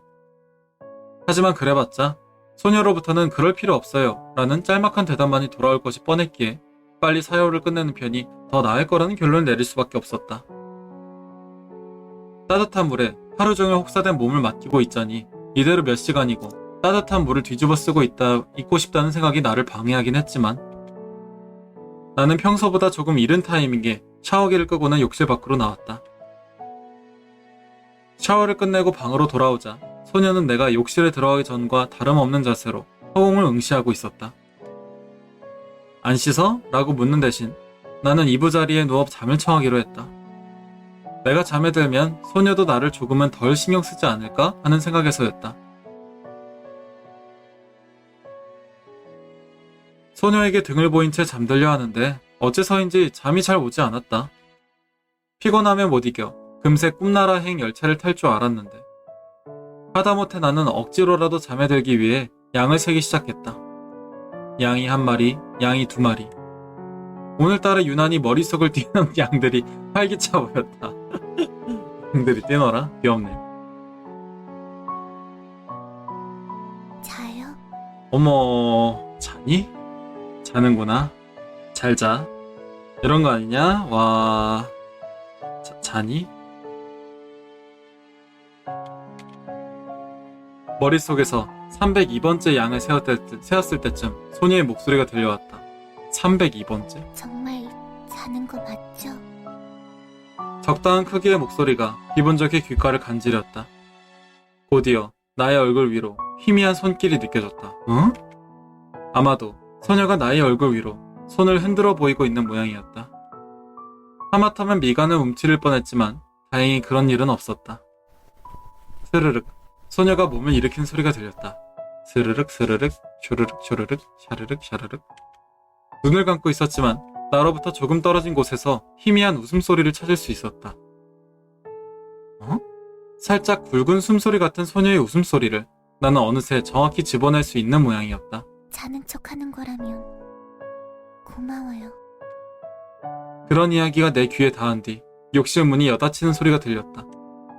그리고 얼마 지나지 않아 샤워기에서 물줄기가 떨어지는 소리가 희미하게 들렸다. 늦은 밤 빗방울이 창문을 두드리는 것만 같은 익숙한 음색이었다. 300마리 언저리에서 나는 양을 세는 것을 그만둘 수 있었다. 여지껏 양을 세고 있던 나는 우습게도 그 소리를 신호로 천천히 잠에 들었다.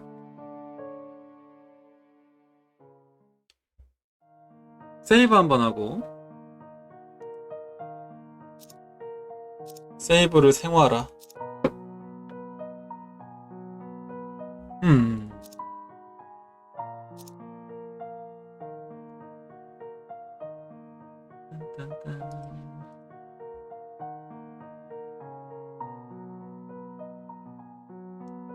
꿈을 꿨다. 전에도 여러 번 꾼 적 있는 익숙한 꿈이었다. 거리를 걸었다. 사람이 없는 거리를 혼자 걷고 있었다. 이상하다는 생각은 전혀 들지 않았다. 오히려 발걸음 소리가 들려올 때마다 느껴지는 고요함이 더할 나위 없이 어울린다는 생각만이 들 뿐이었다. 그곳에는 아무도 존재하지 않았다. 당연히 그래야 한다는 것처럼 유미도, 현지도, 그리고 이름 모를 소녀도. 나는 이유 모를 쓴웃음을 지어냈다.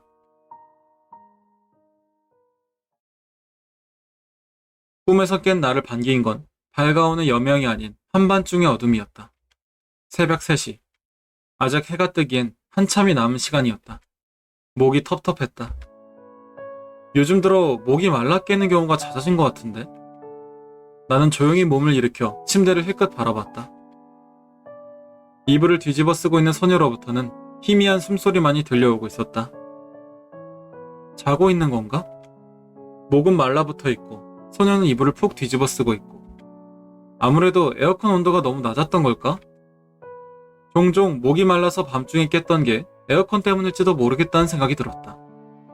실내 희망 온도를 살짝 올리고선 냉장고에서 물을 꺼내 마셨다.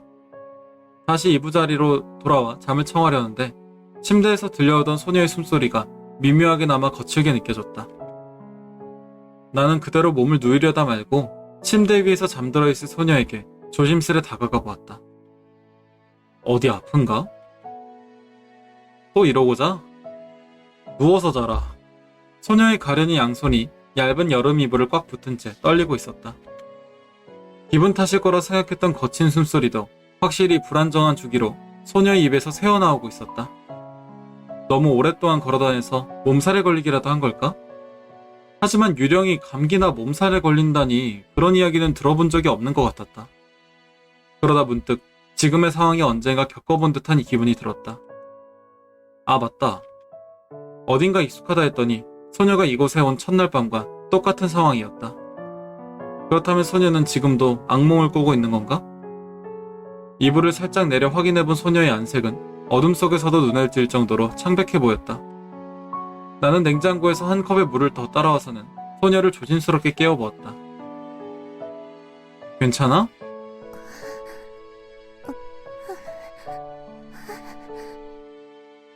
소녀는 나의 조심스러운 부름에도 여전히 잠에서 깨어나지 못하고는 악몽 속을 헤맸다. 왜 진작 괜찮냐는 말을 건네지 못했던 걸까?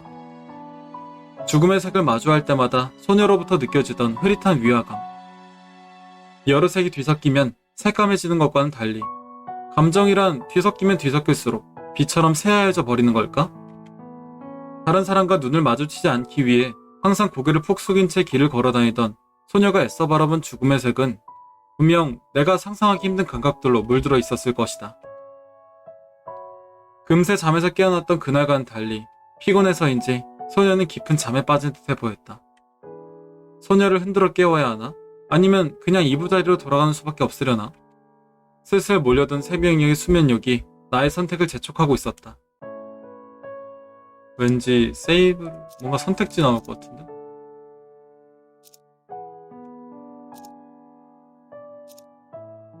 소녀를 깨운다 해도 다시 잠에 든 소녀가 악몽에 도로 빠져들지 말라는 법은 없을 테고 어떡하지?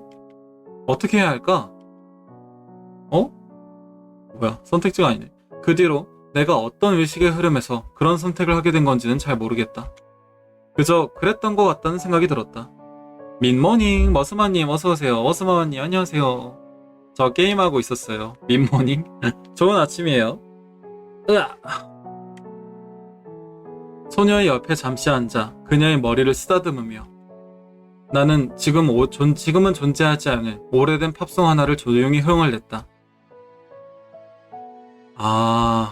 모든 것이 다 괜찮아질 거라는 멜로디가 소녀의 귓가에 연주되고 나의 손은 샴푸 향이 여전히 남아있는 그녀의 머리카락을 천천히 쓰다듬는다. 기억에 남아있는 멜로디가 다 연주되었을 때쯤 소녀는 오컬트 부실에서 보았던 그 편안한 얼굴을 한 채 새근새근 잠에 들어 있었다. 소녀 짱 불쌍해. 눈을 떴을 땐 평소 같지 않은 빛이 주위를 감싸고 있었다.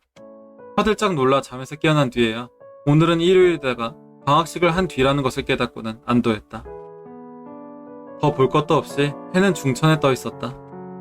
새벽에 잠시 깨버려서 그런가 팔자 좋게 늦잠을 자버린 모양이었다. 확실히 침대가 아닌 바닥에서 자는 건 익숙하지 않은지 목을 돌리자 평소엔 느낄 수 없었던 뻐근함이 느껴졌다. 옆을 바라보자 소녀는 지난 새벽에 있었던 일은 아무것도 알아채지 못한 듯 잠에서 막 깨어난 나를 빤히 들여다보고 있을 뿐이었다. 왠지 소녀에게 게으름뱅이 같은 모습을 보여준 것 같아 괜히 머쓱했다. 언제 일어났어? 방금요. 소녀의 말투가 나를 관찰하는 것처럼 느껴진 건 분명 나만의 착각일 것이다. 소녀는 자신을 없는 존재 취급하라고 했지만 현지의 말이 맞았다. 어떻게 바로 앞에 있는 사람을 없는 존재 취급할 수 있다는 걸까? 게다가 나보다 아무리 많아도 한두 살 정도밖에 차이 나지 않는 또라이 여학생의 시선을. 배는 안 고파? 조금요. 그럼 아침 준비를... 아니, 점심인가?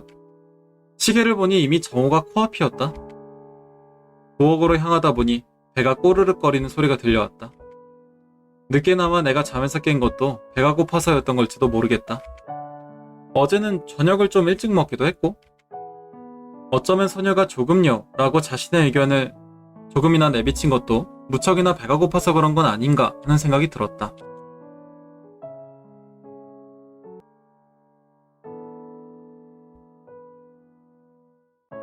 어쩌면 소녀가 조금요 라고 자신의 의견을 조금이나마 내비친 것도 무척이나 배가 고파서 그런 건 아닌가 하는 생각이 들었다. 아무 생각 없이 냉장고를 열었다가 잊고 있었던 것이 떠올랐다. 아, 맞다. 냉장고에 아무것도 안 남아 있었지. 빈손으로 방으로 돌아오자 소녀의 시선이 그런 나의 뒤를 말없이 따라붙었다. 생각해보니까 냉장고에 남아있는 게 아무것도 없어서 마트 금방 갔다 올게. 대충 외출복으로 갈아입은 나는 얼른 마트로 향했다. 현관을 나와선 뒤에야 뒤늦게 소녀에게 점심으로는 뭘 먹고 싶은지 물어볼 걸 하는 생각이 들었지만 돌아올 대답은 뭐든지 괜찮아요 같은 세상에서 가장 간단하면서도 난해한 문장일 게 뻔했다. 어제보다 한층 더 더워진 건지 잠깐 걸었을 뿐인데 이마가 땀에 젖었다. 15분 정도를 걸어 항상 식재료를 사러 들리는 집 근처의 작은 마트에 도착했다.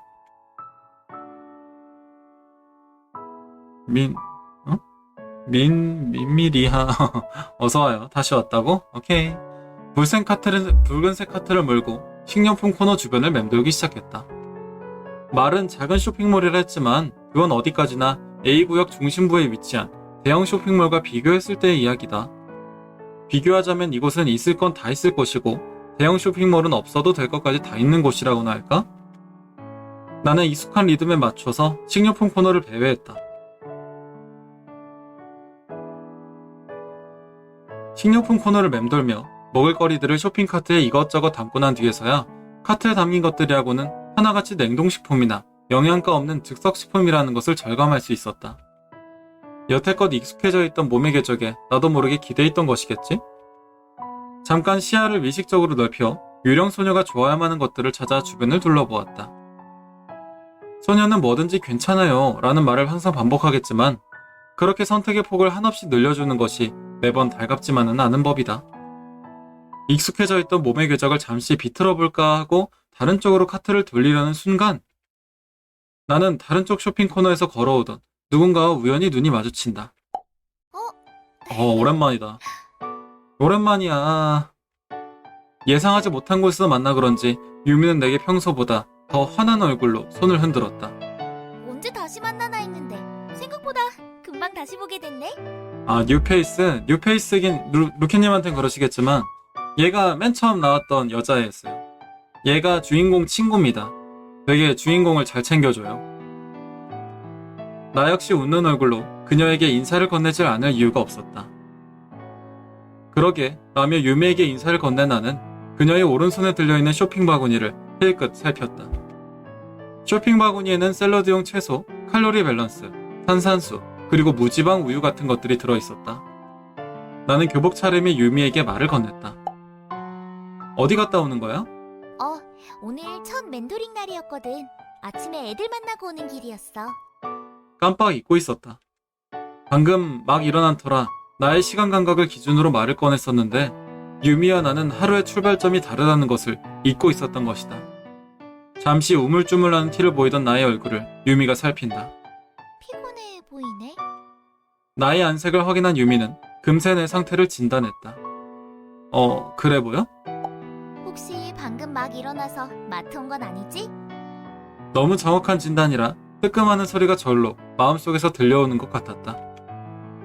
나 혼자뿐이라면 어제의 일 때문에 피곤해서 그런 거라고 변명하고 스스로 납득할 수 있었겠지만 유미에게 그런 변명은 통하지 않을 게 뻔했다.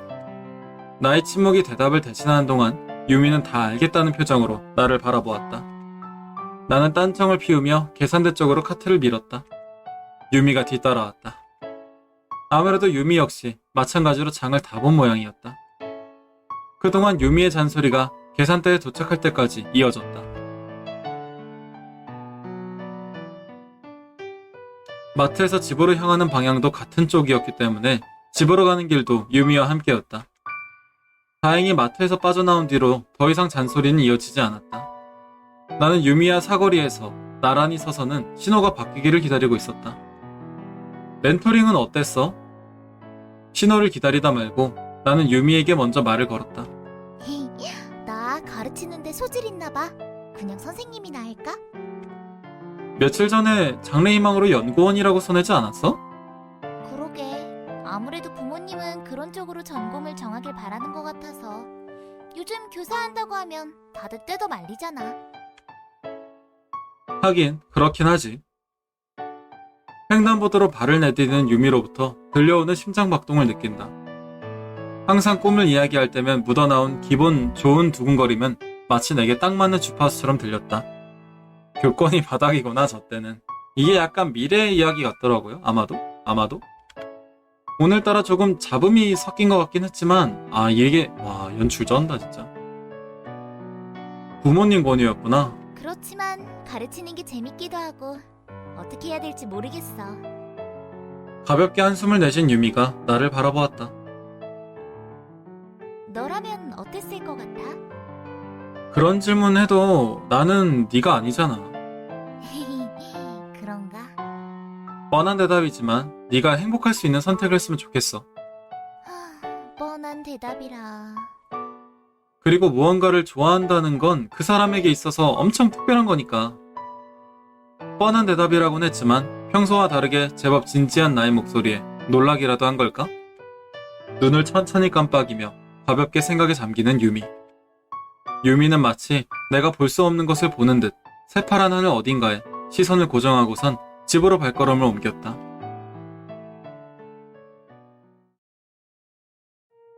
집으로 돌아온 나는 소녀와 함께 간단히 점심을 해결하고는 의자에 앉아 멍하니 생각에 빠졌다. 생각해야 할 것이 많았다. 유미와의 일, 현지와의 일, 그리고 유령 소녀와의 일. 무엇 하나 명료한 해답을 내리기 어려운 고민이었기에 내가 할 수 있는 일은 고작해야 우선순위를 매기는 정도였다. 의자를 남겨 데스크탑 앞에 앉았다.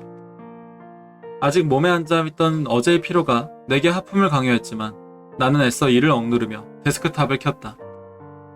고개를 돌려 침대 쪽을 힐끗 바라보자 아까 전부터 크게 바뀌지 않은 자세로 나를 지켜보고 있던 소녀가 눈에 들어왔다. 두 명이 함께 있는 방치고는 너무 고요한 분위기가 아까 전부터 이어지고 있었다. 어제의 일 때문인 걸까? 소녀는 아침부터 피곤한 건지 기운이 없는 건지 집안일을 할 때를 제외하면 자신의 두 배보다 조금 더 큰 크기의 침대에서 대부분의 시간을 보내고 있었다. 마치 그곳에서 벗어날 수 없는 것처럼 말이다. 소녀의 기운은 없는 모습을 보고 있자니 새벽에 있었던 일이 자꾸만 떠올랐다. 소녀에게 뭔가 말을 걸어보려 했지만 마땅한 문장이 떠오르지 않았다. 할 수 없이 나는 우선순위 맨 밑부분에 올려두었던 일을 시작했다. 침묵은 그대로 이어져 방에는 마우스를 딸깍이는 소리와 키보드를 두드리는 소리만이 이따금 들려올 뿐이었다. 막상 두 번째로 찾아갈 장소를 정하자니 생각할 것들이 꽤 많았다. 정확히 이야기하자면 마음에 걸리는 것들이 많았다고 해야겠지? 그런 것들 중 소녀의 힘없어 보이는 모습이 없었다고 한다면 그것은 거짓말일 것이다. 그렇기에 장소를 정하기 이전에 찾아볼 장소의 범위를 줄일 필요가 있었다. 그리고 그러기 위해선 힌트가 조금 더 필요했다. 의자를 살짝 뒤로 밀고선 기재기를 켜며 등 뒤의 소녀를 향해 시선을 슬쩍 옮겼다. 이름도 나이도 자신이 누구였는지 아무것도 기억하지 못하는 소녀가 자신을 증명할 수 있는 증거란 단 하나뿐이었다. 분명 어디서 본 기억이 있는데 꿈에서 본 것이 아니라면 분명 언젠가 어디선가 본 적이 있었던 교복이었다. 다만 문제라면 그 언젠가가 언제인지도 어디선가가 어디에서인지도 명확하게 기억이 나지 않는다는 것. 소녀의 출신 중학교를 알게 된다면 의외로 쉽게 문제 해결의 핵심에 다가갈 수 있을지도 모르겠다고 생각했지만 소녀가 입고 있는 교복이 어느 중학교의 것인지를 알아내는 건 쉬운 일이 아니었다. 엠블럼도 이름표도 아무것도 남아있지 않은 평범한 디자인의 교복. 오랫동안 주변 중학교의 웹페이지를 찾아보았지만 소녀가 입고 있는 것과 같은 디자인의 교복은 보이지 않았다. 교복 디자인이 웹페이지에 나와 있지 않은 곳도 있었고 최근에 교복 디자인이 바뀌어서 사진과 다른 곳도 덜어 있는 것 같았다. 그렇다고 근처 중학교 교복 디자인을 모아둔 자료가 있을 리도 없고 결국 그래왔던 것처럼 사망사고가 일어난 곳을 하나하나 찾아보는 수밖에 없나? 한참 제자리 걸음을 한 것 같다며 얼빠진 얼굴로 다시 기지개를 켜렸다 말고 나는 문득 고개를 돌려 다시금 소녀를 바라보았다. 저기 있잖아. 나의 부름에 소녀가 고개를 들었다. 혹시 사진 찍어본 적 있어? 사진 말인가요? 나의 질문을 들은 소녀는 하는 소리를 내며 고민하더니 이내 평범한 대답을 내놓았다. 글쎄요. 찍어본 적이 한 번도 없는 것 같진 않지만 기억이 안 나네요. 아니, 살아있을 때 말고 유령이 되고 난 뒤에 말이야. 네? 당혹스러움이 섞인 시선이 나를 향한다. 소녀는 내 질문이 가진 의도를 도저히 모르겠다는 듯 나를 빤히 바라보았다. 왜 간혹 유령이 사진에 찍히는 경우가 있잖아. 신령 사진이라든가 뭐 그런 것처럼 네 모습이 다른 사람의 눈에는 안 보이더라도 사진에는 찍힐 수도 있지 않을까 해서. 심령 사진이라 그럴 수도 있겠네요. 그런데 갑자기 사진이라니 제 사진이 필요한 일이라도 생긴 건가요? 맞아. 아주 잠깐 여태껏 느꼈던 친구과는 다른 느낌의 정적이 감돈다. 복해될 여지가 있었던 발언이었던 걸까? 네 사진이 필요한 건 아니고 정확하게 말하자면 네 교복 사진이 필요한 거지. 소녀는 그제야 내 의도를 파악했는지 고개를 끄덕였다. 찾아보려는 거죠? 응, 인터넷의 힘을 빌리려고. 충전기 위에 올려져 있던 휴대용 태블릿을 꺼내 들고는 카메라 기능을 켰다. 그리고는 침대 위에 앉아있던 소녀의 모습을 카메라 렌즈를 통해 바라보았다. 화면에 보이는 건 텅 빈 침대의 모습뿐이었다. 태블릿의 화면을 한 번, 그리고 태블릿 너머의 현실을 한 번 번갈아 같이 바라보았다. 누가 거짓말을 말하는 걸고 누가 진실을 말하는 것일까? 고작 태블릿 하나를 사이에 두고 비추어진 두 세상이 각기 다른 주장을 하고 있었다. 셔터 버튼을 누르자 찰칵하는 소리가 제법 날카롭게 들려왔다. 소녀를 향하고 있던 카메라 렌즈가 거두어지자마자 소녀는 곧장 침대에서 일어나 나를 향해 다가왔다. 어떻게 됐나요? 소녀도 궁금했던 모양이었다. 자신이 존재한다는 사실이 사진이라는 현상을 통해 증명될 것인지가 말이다. 역시 안 찍히네. 그러게요. 갤러리에 저장된 사진에서 소녀의 모습은 찾을 수 없었다. 그저 텅 빈 침대만이 사진 속의 피사체로 덩그러니 놓여있을 뿐. 소녀는 뭔가 허무한 듯 다시 침대로 돌아가 풀썩 몸을 누였다. 시계를 보니 벌써 6시가 다 되어가는 중이었다. 평소 같았다면 지금 침대에 누워 무기력하게 시간을 보내고 있는 사람은 소녀가 아니라 나였을 텐데. 유령 소녀 덕분에 나는 지금 책상 앞에서 성실한 척을 하고 있었다.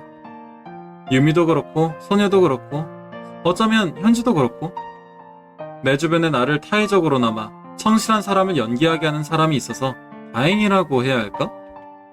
연기라. 생각해보니 나는 이미 다른 사람을 연기하고 있는 중이었지.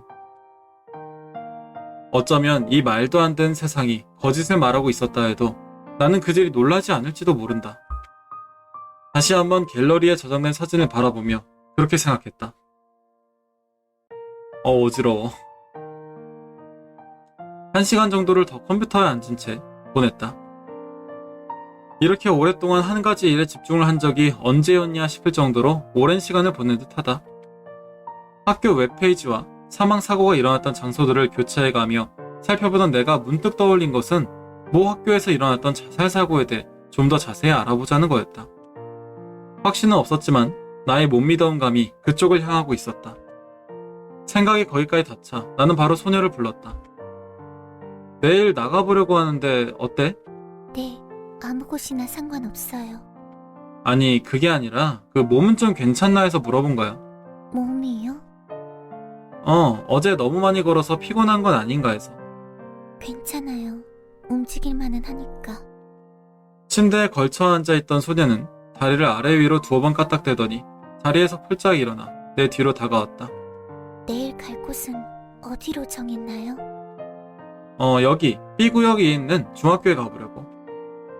나는 의자를 살짝 옆으로 틀어 소녀에게 모니터 화면을 보여주었다. 소녀는 모니터를 들여다보더니 하고 짤막한 소리를 냈다. 다른 곳은 아직 생각 안 해뒀나요? 내일은 저기 한 곳만 가볼 거야. 한 군데만요? 어제 너무 많이 걸었더니 피곤해서.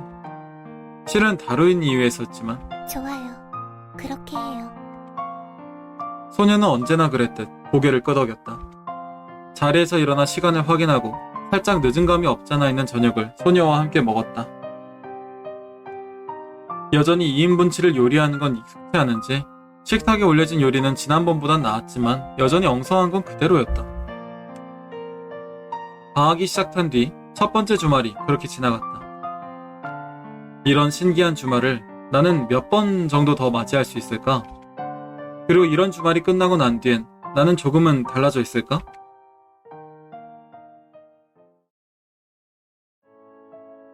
어제보다는 조금 이른, 그제와 비교하자면 조금 늦은 시각에 잠에서 깬 우리는 간단히 뱃속을 채우고는 열차를 탔다. 목적지는 어제 이야기했던 대로 B구역에 있는 한 중학교였다. B구역 터미널에 도착해 밖으로 나오자 어제 잠에서 막 깨어났을 때 봤음직한 높이에서 태양이 우리를 비추고 있었다. 소녀와 함께 목적지를 향해 걸었다. 보도블록 위로는 새까만 그림자가 들이운다. 홀로 보도블록 위를 떠다니는 새까만 그림자는 아무래도 소녀의 존재를 인정하지 않는 모양이었다. 중학교라고 했죠? 거기선 어쩌다 사람이 죽은 건가요? 자살이래. 옥상에서 뛰어내렸다나? 그런가요? 예상대로 무덤덤한 반응이었다. 일면식도 없는 생판 남의 이야기를 들은 것처럼 말이다. 나는 이야기를 이어갔다. 자살이라는 것에 대해서는 어떻게 생각해? 소녀가 조금이나마 이야기 속에 자신을 대입시키길 바랬던 걸까? 속으로 주저하긴 했지만 이미 그런 질문들을 건넨 뒤였다. 소녀는 입술을 슬며시 깨물더니 입을 열었다. 글쎄요. 살아있었을 적에 제가 어떻게 생각했을지는 잘 모르겠지만 왠지 그리 멀리 있지는 않은 느낌이에요. 그렇구나.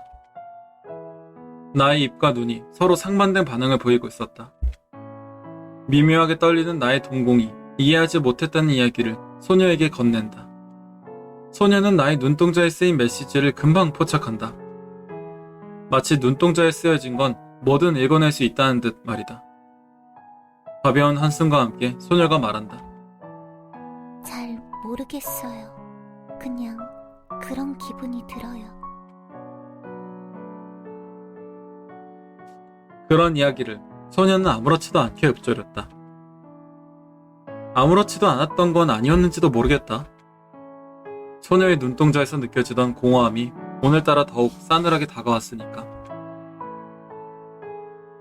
화창한 날씨를 머금은 학교 운동장의 분위기는 아까의 이야기가 무색할 정도로 밝았다. 운동장에서는 마침 학교 간의 친선 야구 경기가 열리고 있었던 모양인지 응원하는 학생들이 가득 들어차 있었다. 교문을 사이에 두고 나는 잠시 발걸음을 멈춰 세운 채 운동장을 바라봤다. 사실 예상하지 못했던 장면이었다. 어제까지만 해도 분명 지금 이 시각의 중학교에는 사람이 없을 거라고 생각했는데 아무래도 중학교는 아직 방학이 시작되지 않았는지 평소의 모습 그대로였다. 이래서야 학교 안으로 들어가는 건 아무래도 무리가 있어 보였다. 미처 생각 못했네. 아직 중학교는 방학이 아니었을 줄은. 나는 머쓱한 얼굴로 마운드에서 공을 던지는 학생의 모습을 바라보았다. 익숙한 느낌의 운동장과 그 전경이었다. 다들 열심히네요. 그러게. 걸음을 멈춘 채 운동장을 바라보고 있는 것이 비단 우리뿐만이 아니었는지 동적인 운동장의 전경과 대비되는 한여름날의 셔틀구름이 나의 시야를 스쳤다. 옆으로 힐끗 시선을 돌리자 운동장의 학생들을 빤히 바라보는 소녀가 보였다. 그녀의 눈동자에는 추억도 기억도 아무것도 담겨있지 않았다. 흘러가는 지금만이 눈동자에 고지골대로 새겨질 뿐. 무심한 듯 운동장을 바라보는 소녀의 모습에서 떠올린 건 또다시 그곳에서의 기억이었다.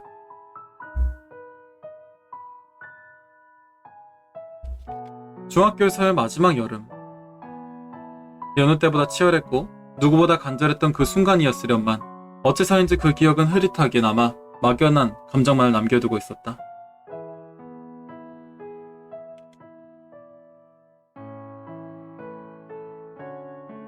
망각의 마법에라도 걸린 것처럼 흐릿해져가는 2년 전의 기억을 움켜잡았다.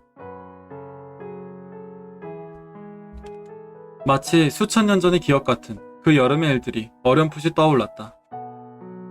마운트 위에서 공을 던지던 내 모습, 그런 나를 진심으로 응원해주던 한 사람,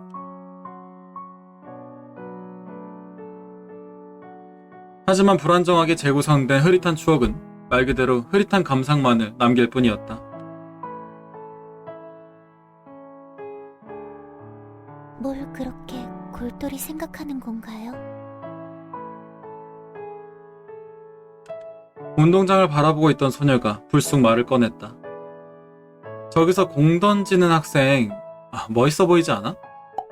그건 갑자기 왜요? 그냥 갑자기 물어보고 싶었어. 뭐라 대답을 해야 할지 모르겠다는 어색한 표정을 소녀는 지어 보였다. 실은 옛날 생각이 나서 문득 나서 물어본 거야. 옛날 생각이요? 야구 좋아했거든. 잘하기도 했고. 그런가요? 흥미를 보인다고도, 그렇다고 흥미가 아예 없다고도 할 수 없는 애매한 목소리가 대답으로 돌아왔다. 소녀는 다시금 운동장 안쪽을 기웃대며 물었다. 역시 지금 같이 들어가 보는 건 무리려나요? 응, 그렇겠다. 그럼 저 혼자만이라도 들어갔다 와볼까요? 아니야. 나중에 나랑 같이 들어가자. 어차피 여기만 와보려 했으니까 시간도 충분하고 수업이 끝난 뒤에 슬쩍 들어가면 될 것 같아. 그렇지만 수업이 끝난 뒤에도 경비 아저씨라던가 여전히 남아있지 않을까요? 실수로 두고 간 물건이 있어서 돌아왔다고 하면 괜찮지 않을까? 그거야 그렇다 쳐도 교복이 다르지 않아? 소녀의 시선이 아래 위로 나를 훑었다. 머뭇대며 바로 말을 꺼내지 못하는 소녀였지만 무슨 말을 하고 싶은지는 충분히 알 것 같았다. 나 정도면 중학생으로 볼만 하지 않아? 의심받을 거라 생각해요. 생각보다 단호하네. 맛없는 요리를 먹으면서도 불편한 시간을 보내면서도 항상 선의의 거짓말을 해주었던 소녀라도 이것까지는 무리인 모양이었다. 그나저나 내 몸이 내 몸 같지 않아서일까? 소녀로부터 그런 말을 들었어도 특별한 데미지는 없었다. 괜찮아. 잡아떼면 별 문제 없겠지. 여차하면 도망치면 되고 나쁜 짓 하려는 것도 아니잖아? 알겠어요. 태블릿을 꺼내 시각을 환희했다. 적어도 4시는 되어야 학교 시간이려나? 졸지에 3시간 넘게 계획에 공백이 생겨버렸기에 나는 즉흥적으로 소녀에게 주변을 돌아다녀 볼까 하는 제안을 건넸다. 그렇게 할까요? 항상 군말 없이 내 제안을 받아들이는 소녀였다.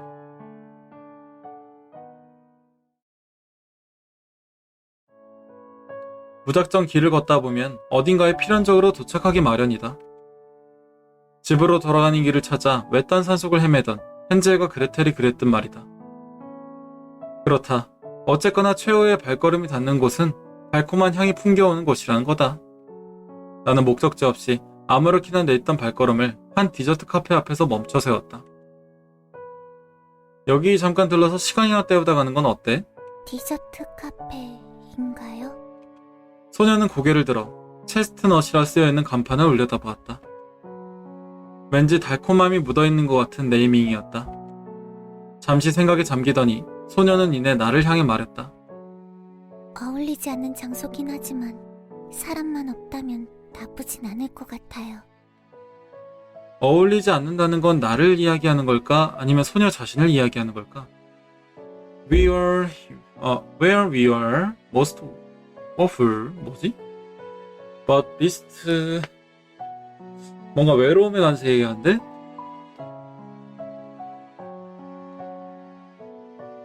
뭔가 하여튼 외로움을 남기지 않겠다 뭐 그런 건가? 나는 반투명에 가까운 유리벽을 통해 카페 내부를 들여다보았다. 마치 과자집 안을 몰래 훔쳐보던 헨젤과 그레텔처럼 말이다. 손님은 별로 없는 것 같아. 애초에 평일 낮에 디저트 카페이니 학교 시간이 다 될 때까지는 사람도 없을 것이다. 카페에 손님이 들어오기 시작하면 그때에 맞춰 학교를 향하면 되겠지. 그럼 들어가요. 문을 열자 차인벨 소리가 들렸다. 달콤한 향기가 코끝을 간지리고 나이를 가늠하기 어렵게 만드는 복장과 함께 금발의 점원이 나를 맞이한다. 어서 오세요. 소녀는 그런 환대가 자신을 향하는 것이 아니라는 걸 누구보다도 잘 알고 있는 듯 점원의 눈길을 피했다. 몇 명이신가요? 한 명이요? 두 명 같은 한 명이란 바로 지금 같은 상황을 두고 말하는 거였나 싶었다. 한 명 맞으신가요?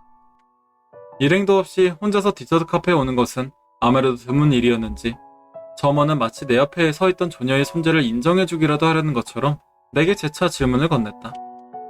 네, 라며 고개를 끄덕이고선 나는 자리를 안내해주려는 점원의 말보다 한 발 앞서 인적 드문 그 우적 사이를 선점했다. 다른 손님이 거의 없는 카페는 꽤나 조용했다. 항상 유미와 함께였던 시끌벅적한 디저트 카페와는 확실히 다른 분위기였다. 카페의 미묘한 고요함이 전혀 어울리지 않을 것 같던 소녀와도 묘하게 어우러지는 것 같았으니까. 아무래도 소녀가 말한 디저트 카페와 어울리지 않는 쪽은 나였던 모양이다. 곧바로 점원이 내게 메뉴판을 건네주었다. 메뉴판을 들어들고선 소녀에게 눈길을 건네자 나의 맞은편에 앉아있던 소녀가 스르륵 나의 옆에 붙었다. 나는 소녀에게 네가 골라보라는 무언의 신호를 보냈다. 이거 그리고 요거요. 소녀가 맨 처음으로 고른 것은 몽블랑, 그리고 두 번째로 고른 건 쇼트케이크였다. 분명 하나만 고르려다 예쁘장한 모양의 쇼트케이크가 건넨 유혹에 결국 넘어가 버린 것이리라. 점원에게 소녀애가 고른 것에 대해 소프트 드링크 2잔을 주문하고는 고개를 돌려 옆을 바라보았다. 소녀는 맞은편 자리로 돌아가지 않고 나의 옆에 가만히 앉아 있었다. 점원이 주문을 받아들고 다른 곳으로 향하자 나는 그제야 조그마한 목소리로 말을 꺼냈다. 몽블랑 말이야, 먹어본 적 있어? 아니요. 그런 기억은 없지만 이름이 예뻐서 골라봤어요. 자기 돈 아니라고 막 쓰네. 하긴 뭐 보고 싶은 영화를 고를 때도 읽고 싶은 책을 고를 때도 늘 그런 이유에서긴 하지. 소녀는 고개를 돌려 주변을 바라봤다. 달콤한 분위기가 인테리어에서도 물씬 느껴지는 것 같은 아늑한 디자인이라는 생각이 들었다. 이런 곳에 자주 왔었나요? 자주까지는 아니지만 친한 애가 이런 곳에 종종 같이 가자고 해서 덕분에 몇 번 따라가 본 적은 있어. 나의 발걸음이 굳이 디저트 카페 앞에서 멈춰선 것도 유미가 디저트 카페를 좋아해서란 이유를 포함하고 있었다. 유미의 취미는 내가 알고 있는 나머지 한 명의 너드 후배와는 달리 여타의 여학생과 비슷하니까 혹시나 소녀도 이런 걸 내심 좋아하지는 않을까 하는 지극히 개인적인 생각. 그리고 지금 그 지극히 개인적인 생각은 검증의 시간을 얼마 남겨놓지 않고 있었다. 10여 분 정도가 흐르고 테이블에는 주문했던 간식들이 놓여진다. 검증의 시간이었다. 먹어보고 나서 무슨 맛인지 나한테도 알려줘. 접시 위에 놓인 몽블랑을 빤히 바라보고 있던 소녀에게 그런 이야기를 건네고 난 뒤에서야 소녀는 몽블랑 하나를 집어들었다. 나는 레몬티를 빨대로 한 모금 마시며 소녀의 식후감을 기다렸다. 어때? 알고 싶지 않았던 맛이네요. 몽블랑을 한 입 베어문 소녀로부터 마치 반어법은 아닐까 하는 생각이 절로 들을 만한 감상이 들려왔다. 하지만 소녀의 진지한 어투는 자신의 이야기가 반어법이 아님을 또렷이 알려주고 있었다. 소녀는 자신의 감상을 진심으로 이야기한 것이었다. 소녀답다고 할 수 있는 표현으로 말이다. 왠지 모르게 제가 살아있다고 착각하게끔 하는 맛이에요. 여태껏 내가 만들어줬던 음식은 죽어있다고 확신하게끔 하는 맛이었겠구만. 아니요. 그런 의미는 아니요. 당혹스러운 기색을 보이는 소녀. 됐어. 맛없게 서겠지. 맛없으셨군요. 정말 죄송합니다. 요리를 못해서. 평소에 보기 힘들었던 소녀의 당황하는 모습에 나는 가벼운 웃음을 터뜨렸다. 누군가가 그런 내 모습을 보았다면 나는 분명 혼자서 갑자기 웃어대는 이상한 사람이라 여겼겠지? 소녀도 자신의 반응이 조금 우습게 느껴졌던 건지 나를 따라 쿡쿡대며 웃음을 지었다. 몽블랑의 단내가 덮인 소녀의 웃음소리는 덧없이 느껴질 정도로 달콤했다. 얼마 지나지 않아 간식이 담겨있던 접시가 바닥을 보였다. 더 먹고 싶은 게 있으면 저기서 골라보는 게 어때? 네? 아니요. 그럴 필요까진. 왜? 먹고 죽은 귀심이 때깔도 곱다잖아. 이거 맞나? 좀 선 넘은 드립 아닌가 이건? 지금 쓰는 게 맞는 말인지는 잘 모르겠지만 뭐 어쨌거나 나와 카운터 쪽을 번갈아 바라보며 머뭇대던 소녀가 몸을 일으켰다. 그런가요? 그럼 딱 하나만 더. 여태껏 가끔씩 볼 수 있었던 소녀의 머뭇거림과는 조금 다른 느낌의 표현이었다. 여러 가지 감정이 조합되어 만들어진 수많은 머뭇거림들 중 행복에 가까운 감정들이 뒤섞여 만들어진 지금의 표현. 소녀도 내심 그런 감정을 싫어하지는 않은 것 같아 보였다.